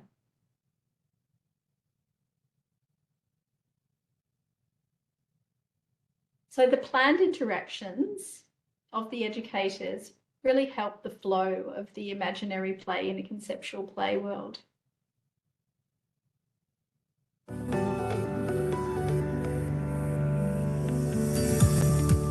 Step 5.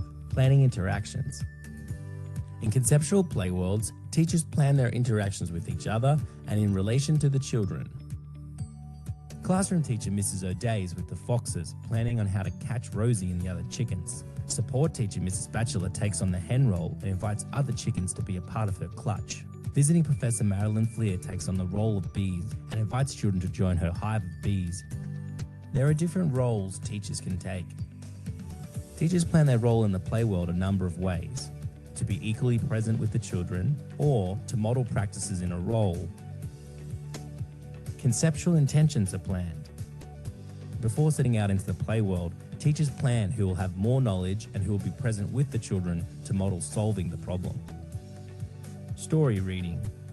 In the reading of the story, teachers taking on different roles allow the possibility of children to empathise with the different characters. Different possibilities can be explored. Is Rosie ignoring the fox, or is Rosie tricking the fox?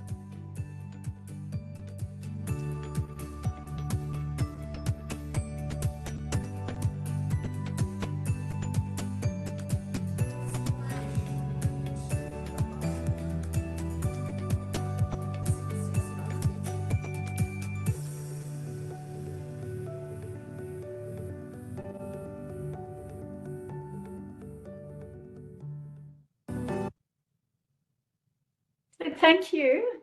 Now I would like to hand over the presentation to Dr. Anne Suyani, who will talk about the evidence from the conceptual play world professional development.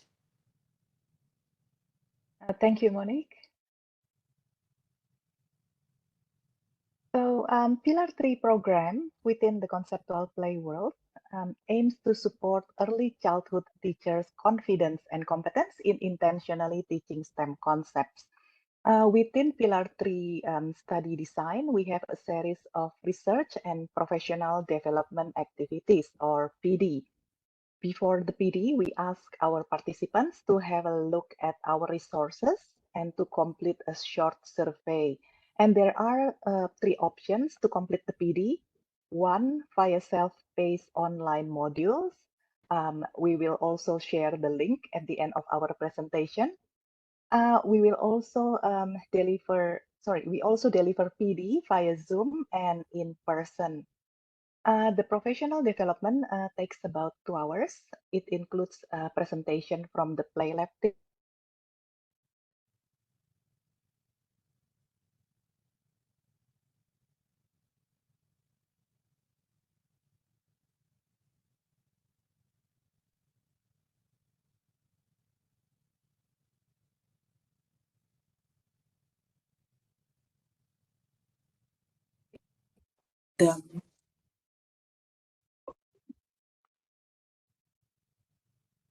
So after the PD, we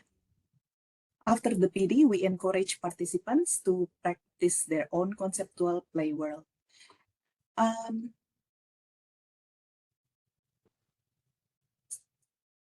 Sorry.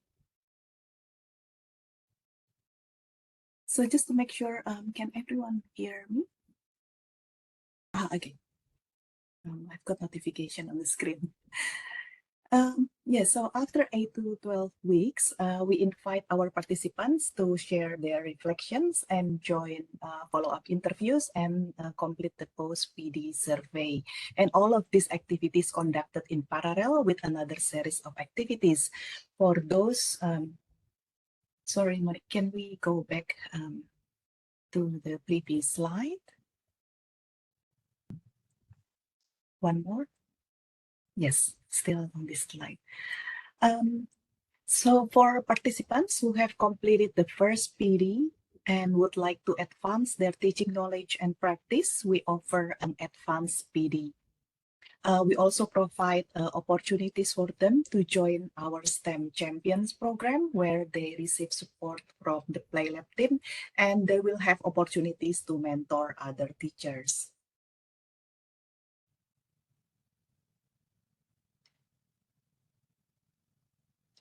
Next one. Yeah. So this is an ongoing PD program. So far, we have over 2,000 teachers and educators participating, not only from Australia, we also have teachers from Indonesia, Malaysia, Hong Kong, and many other countries. So that was an overview of the study design. Now we are moving on to the research activities. This is a longitudinal study and we have ongoing data collection. The data presented here for analysis purposes were mainly from 2022 until July 2023. We have 1,700 participants completing the pre-PD survey, with over 1,400 of them residing in Australia and nearly 300 participants from overseas. We have over 500 participants who completed both pre and post PD surveys, and among them we were able to match 305 Australian participants and 64 international participants. For the group reflections, we have more than 15 sessions and approximately 9 individual in-depth interviews with early childhood teachers. In today's presentation, I will share findings from the Australian participants.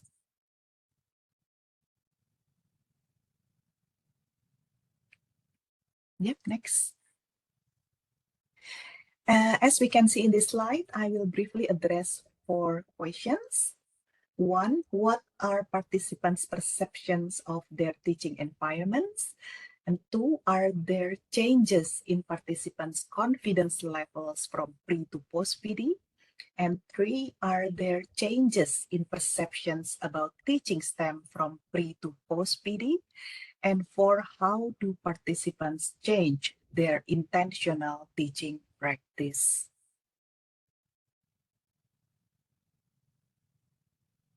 Yeah, next. Before we delve into the findings, let's see some of our instruments.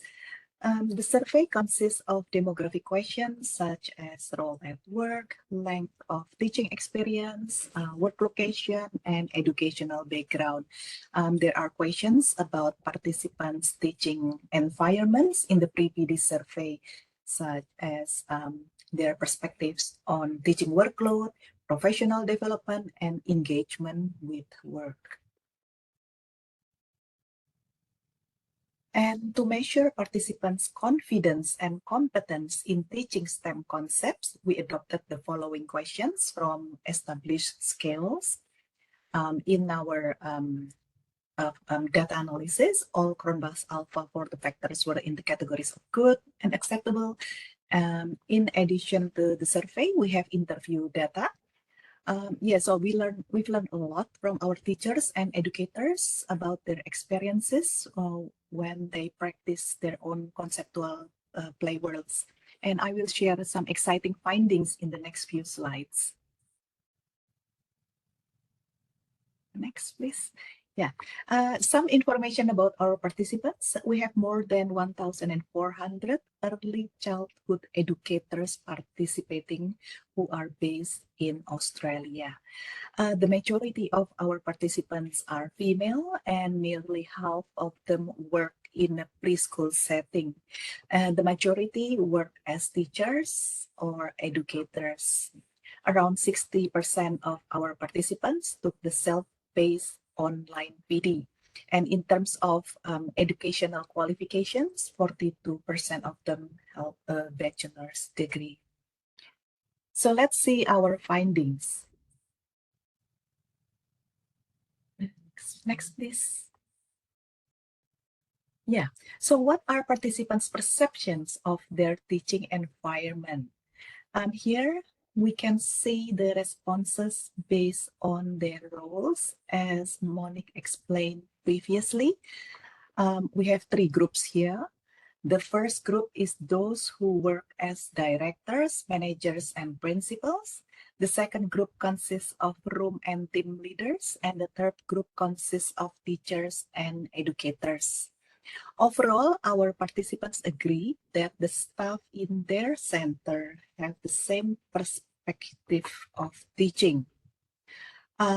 They also feel that their professional development is supported. However, there is a significant difference in responses between groups, where directors, managers, and principals felt most supported compared to room and team leaders, teachers, and educators.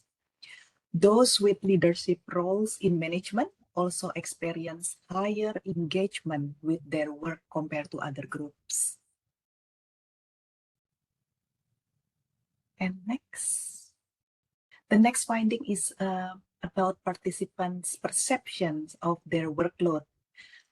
Well, not surprisingly, our findings confirm what we often hear from the early childhood workforce, that they have heavy workloads. We found no significant differences between groups, and most participants agree that they have relatively heavy workloads and they often felt emotionally drained.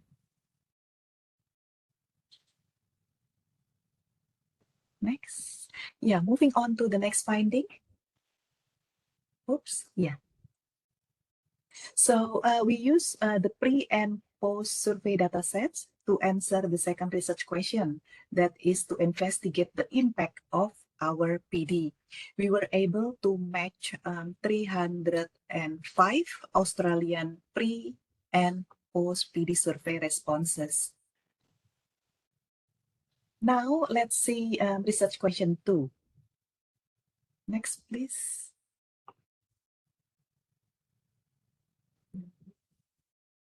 Are there changes in participants' confidence levels from pre to post PD? Here we can see that participants' confidence levels increase significantly after completing the conceptual playwork PD.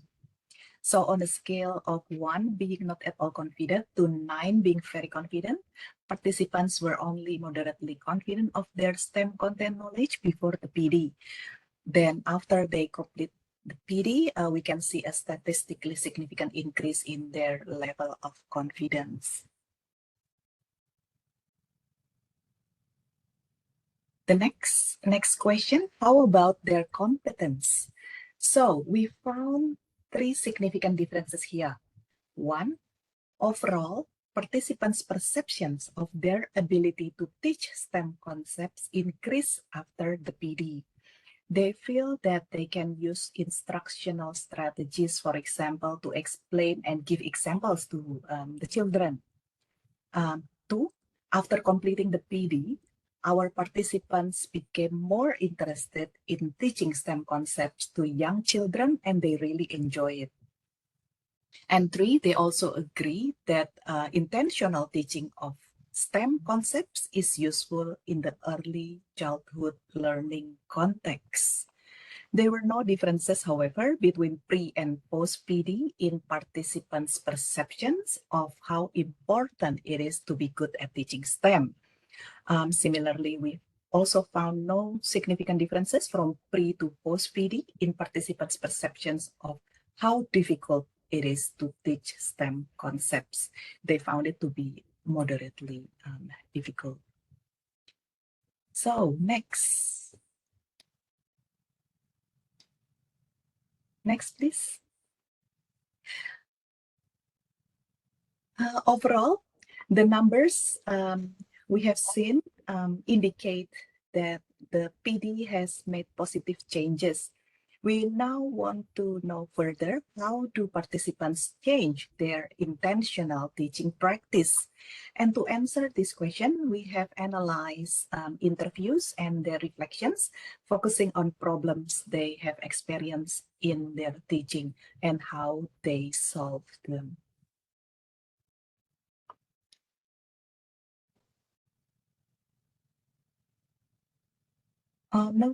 Yep. So in this slide, I have examples, 3 quotes from our early childhood teachers describing the challenges they experience when implementing their own conceptual play worlds. They talk about the time needed for planning and colleagues who were resistant to trying new knowledge, skills, and practice. They also touch on the importance of teamwork and collaboration in the workplace. And these responses were quite consistent throughout our findings. And moving on to the next slide. When we then ask our early childhood teachers how they solve these problems, here we have 2 example quotes from our teachers. They mention encouraging colleagues to try conceptual play worlds at a level they were comfortable with. And our teachers also discuss actively tackling the problem by being creative and using resources around them to support their teaching. Next. Yeah, to sum up, it's very clear that the conceptual play world model has made positive changes to early childhood teachers' confidence and competence in teaching STEM concepts to children. Our conceptual play world program has expanded beyond Australia and into many other countries. So we have delivered our PD to early childhood teachers in Malaysia, Fiji, Indonesia, Hong Kong, China, just to name a few. And it's very exciting to see that international participants have also adapted their conceptual play worlds using local stories to fit their diverse cultures. And here in this slide, we have resources available for early childhood teachers and families. So all free. Please feel free to download or to explore more. I will share the link later after this presentation. And next. Yeah, so thank you so much for listening to our presentation, and we look forward to our to further collaborations. We have a QR code here if you would like to join our free online professional development program. Please just scan the QR code. And any questions, please feel free to talk to us or even to email us. We have our email here. Thank you. Thank you. I'll stop sharing now. Thank you, Dr. Anne Suryani and Monique Parks. There is one question in the chat. Question is simple. How to join the PD program?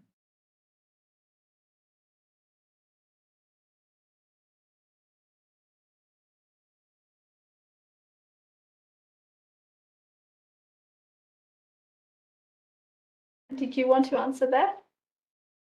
How to, I think if you'd like to join the PD program, if you had a chance to scan the QR code, or if you would like to, we will put the link in the chat. Is that possible, Anne?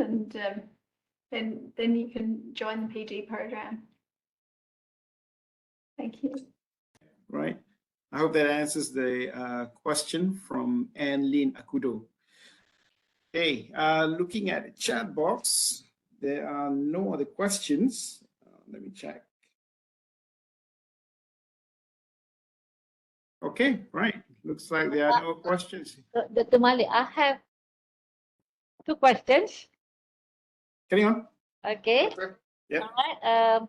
For one is for for Dato and also for maybe Anne or Monique, you can answer. Some people say that language is important when learning STEM. So what do you think of that? You want me to answer? Yeah, and well, and Dato. Okay, Both so of I do agree with you. Through STEM education, you can also include reading. You know, you can also look at what you call how to write. Some of like some projects that we have with our teachers, they do a pop-up card. You know, where they like happy birthday or Mother's Day, they want to give a card. They do a pop-up card. Besides, they learn mathematics about you know, how to make three-dimensional structure. At the same time, they learn to write the wishes, you know, like happy birthday, mother or mom, I love you, mom, or you know, or get well soon to their friends. So they learn what do you call reading, writing, as well as you know listening to stories by teachers. So I think most of the things are inclusive because they are, you know, not just playing or designing or doing things or making projects, making, you know, like craft and something like that. But there's a lot of learning because a project will take a few lessons. It's not just one lesson where they do, you know, the craft. It's from inquiry, go and visit and come back and draw and write and then tell the stories and explain, come to the front of the class, explain to their friends what they do, what is the drawings all about. When they design a car or a truck, they come to the front and explain to their friends what is this and so on. Of course, the drawing is not, you know, it's children's drawing. So they have to explain to their you know, their friends in front of the class. So that's how we teach them speaking skills, writing skill, reading skills slowly. But you know, it's a lot to learn. So that's why it takes time. One STEM project can take a month. So it's not just 1 week or 2-3 lessons. So I think to me, I believe that reading, writing is very important and it should be included or integrated into the STEM learning projects and also lessons. Thank you. And do you have any response for my question? Maybe from your experience in Australia? Oh, Anne is having a problem with the audio at Okay, the moment. So answer. yeah, sure. I think when you're learning STEM and you're learning new concepts, so definitely you'll be introduced to new language. For example, if you're learning about habitats, there'll be a whole lot of language that comes along with that. And so and we find too, especially in a play-based environment, when children are using the new language and concepts, that they'll become familiar with the meaning of those words and concepts as well. So definitely language is always a really big part of it. And particularly as you take on characters, for example, if you're a scientist or if you're an engineer, that also comes with its own set of language too. So we've found that children really develop a quite elaborate vocabulary within the conceptual play world. Anne has just posted in the chat some links to the professional development too. Probably we could join so that we could see how they do it. Let me try to do that. I think, Dr. Mali, I think we have another question on the chat box. As a teacher, I heard that there There are is a question. Huh? I think this is for Prof. Dato. Yeah. So I'm just going to read it out. As a teacher, I've heard that there are STEM vocabularies to create invitation sentences to start the STEM learning process in class. What are invitation sentences in STEM learning in kindergarten? Again? The question is on STEM vocabularies to create invitation sentences to start the STEM learning process in class. So the question is, what are those invitation sentences in STEM in kindergarten? I don't know.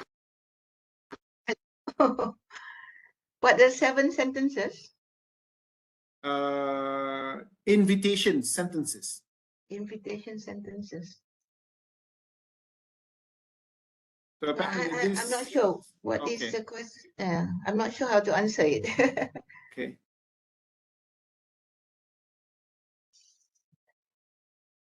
Any other questions? Let me look at the chat box if we miss anything. I have another question. Sure. Okay, Prof, how do we make sure that our young learners understand what they have learned through the STEM activities? For example, the one that Monesh has shown us just now through all the characteristics to the storytelling. How do we make sure that these students, these young learners, they do have a meaningful learning after that? Experience. You're asking me? Yeah, Datuk. Yeah. Okay. I think children at that age, will not have a fully cognitive development, and they have vague ideas, but at least they know what it is all about. Like one day when they grow up, they learn a little bit more and more, and they will then connect those concepts that they have built, because obviously young children do not have that many, so you call concepts yet to link, to connect. So they start building one at a time, like like the pulley. They have never come across the word pulley before, and now they come across the word pulley, and the teachers also have never had ideas about what pulley is and how pulley works, because that is simple machine, and it's very important in physics, in study, in what you call, when they go to primary school or the secondary school, they learn about the 3 simple machine, the axle, the pulley, and also the lever. So therefore, I think these are beginning to to construct new concept, but still what's called vague. After many times they learn, they get across it, or somebody else talk about it, and they talk to their parents that, oh, I know that the pulley is pulling our blinds up, or to release it, it will go down, and the string on both sides. See, so that's the simple concept they can build, but not as we expect them to learn meaningful, like then in such a project they can explain what pulley is all about, but at least they already have got some ideas. So that's what we want.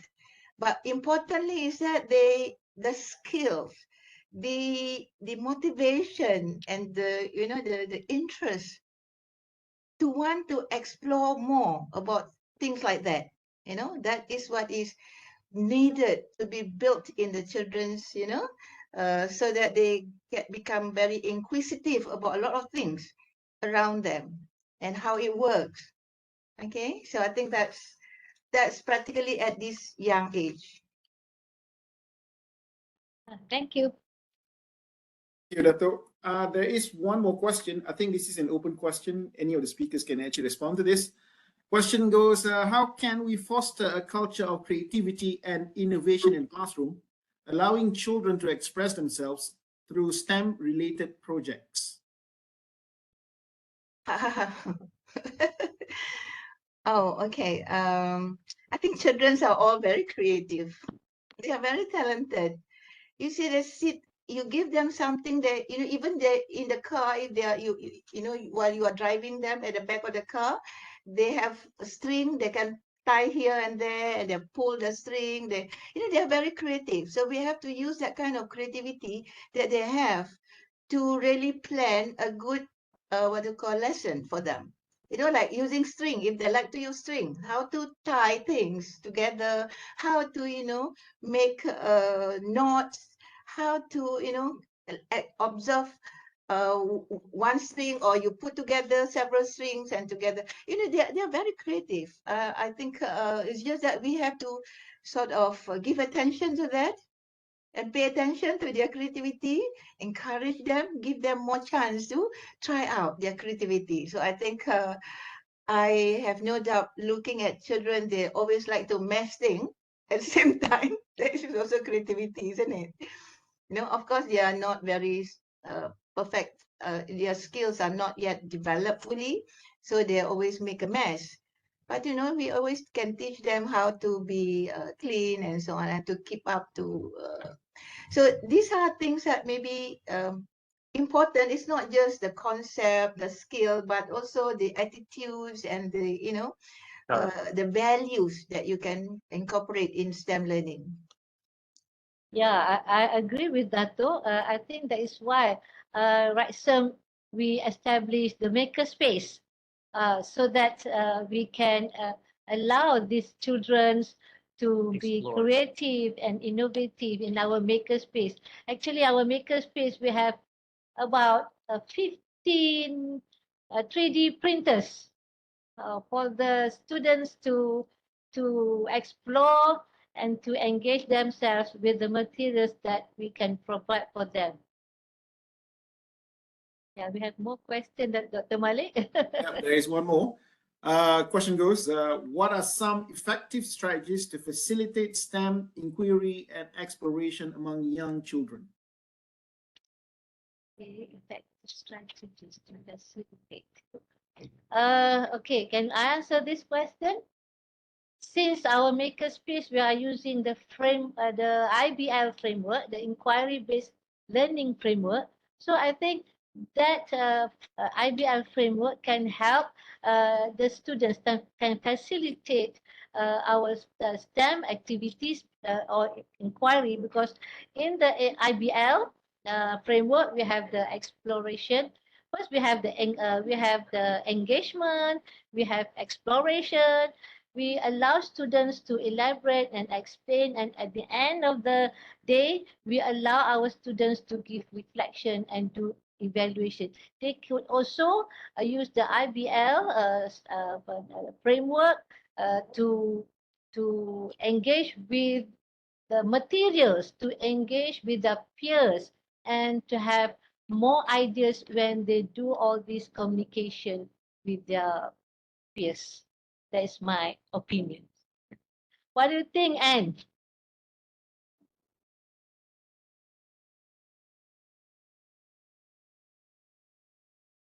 Responses, and also depending on the context, because there are a lot of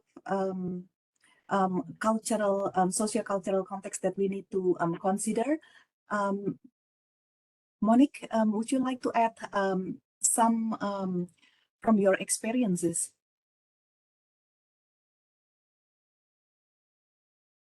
Sure.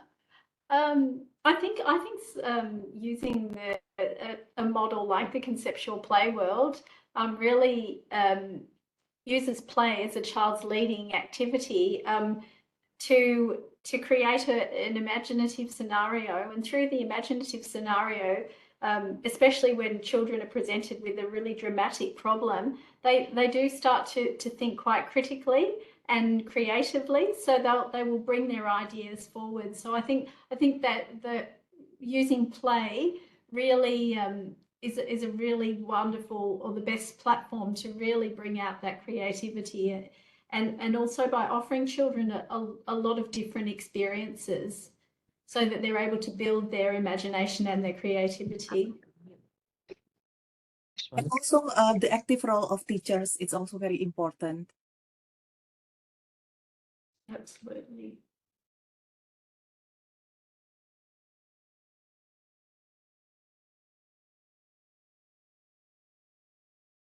Yeah, absolutely. So as Anne was saying, it's really important for the teachers to be very intentional in their play with the children, so that they're able to build and and on the concepts that children have some understanding of, and also to introduce those new concepts as well through play.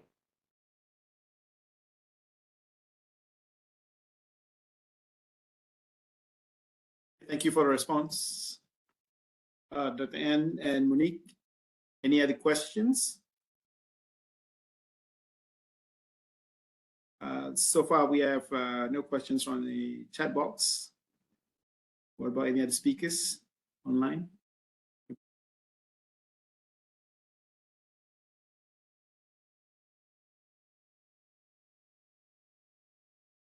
Okay, all right. For the last, we're hoping that, first of all, thank you very, very much to all the speakers. We've been here for the last 2 hours, actually online, with all the participants from all over the world, actually, right? We have from Philippines, Indonesia, Malaysia. We have from Brunei, Bangladesh, Nigeria, Pakistan, and Vietnam, to name a few. There could be more, not under the radar. We are hoping that at the end of the session today that we have picked up some of the nuggets of knowledge from all the speakers, been sharing all their knowledge and also their experiences with us today. With that, ladies and gentlemen, we end the session and over to RECSAM and the MC. Thank you. All right. Thank you, Dr. Malik. Okay, so ladies and gentlemen, as what Dr. Malik had just said, we've all been here in the webinar for about 2 hours, and actually I enjoyed listening to the speakers. And just to share, my favorite part was when Datuk showed about how the kindergarten students were looking at the map. So indeed, it was really about fostering interest. So it was really enjoyable to me. So thank you very much. Just a gentle reminder to all the participants, e-certificate will be given to the participants who registered for the webinar, who attended the webinar in full, and also to those who completed the evaluation. So I have just pasted the link to the evaluation in the chat box, and you have until 3 p.m. tomorrow to fill it up and submit it to us. Okay? The certificate will be sent to you in 3 weeks' time. Meaning, I think at about 22nd of February, something like that. Okay, so now is the time for group photo. So to those who wish to join, you may switch on your camera. Yeah. All right. Okay. I think, okay, I see some of you already turning out the cameras. Okay, are you guys ready? Can I see thumbs up in the direction? Maybe thumbs up in the here. Okay, okay. If we are ready, ICT, I think you guys are ready, yeah? Okay. I was told that there will be about 4 pages. So we'll just smile because we don't know at what page our face will be in, yeah? And later on, we will share this group photo as well later. Okay, 1, 2, 3, smile. 1, 2, 3, click. Click and click. All right, I think that is everything, right, ICT? Okay, okay. With this, we have arrived to the end of this webinar. Thank you again, ladies and gentlemen, for being with us today. Assalamualaikum warahmatullahi wabarakatuh. Bye-bye. Bye-bye. Bye, everyone. Thank you. Thank you.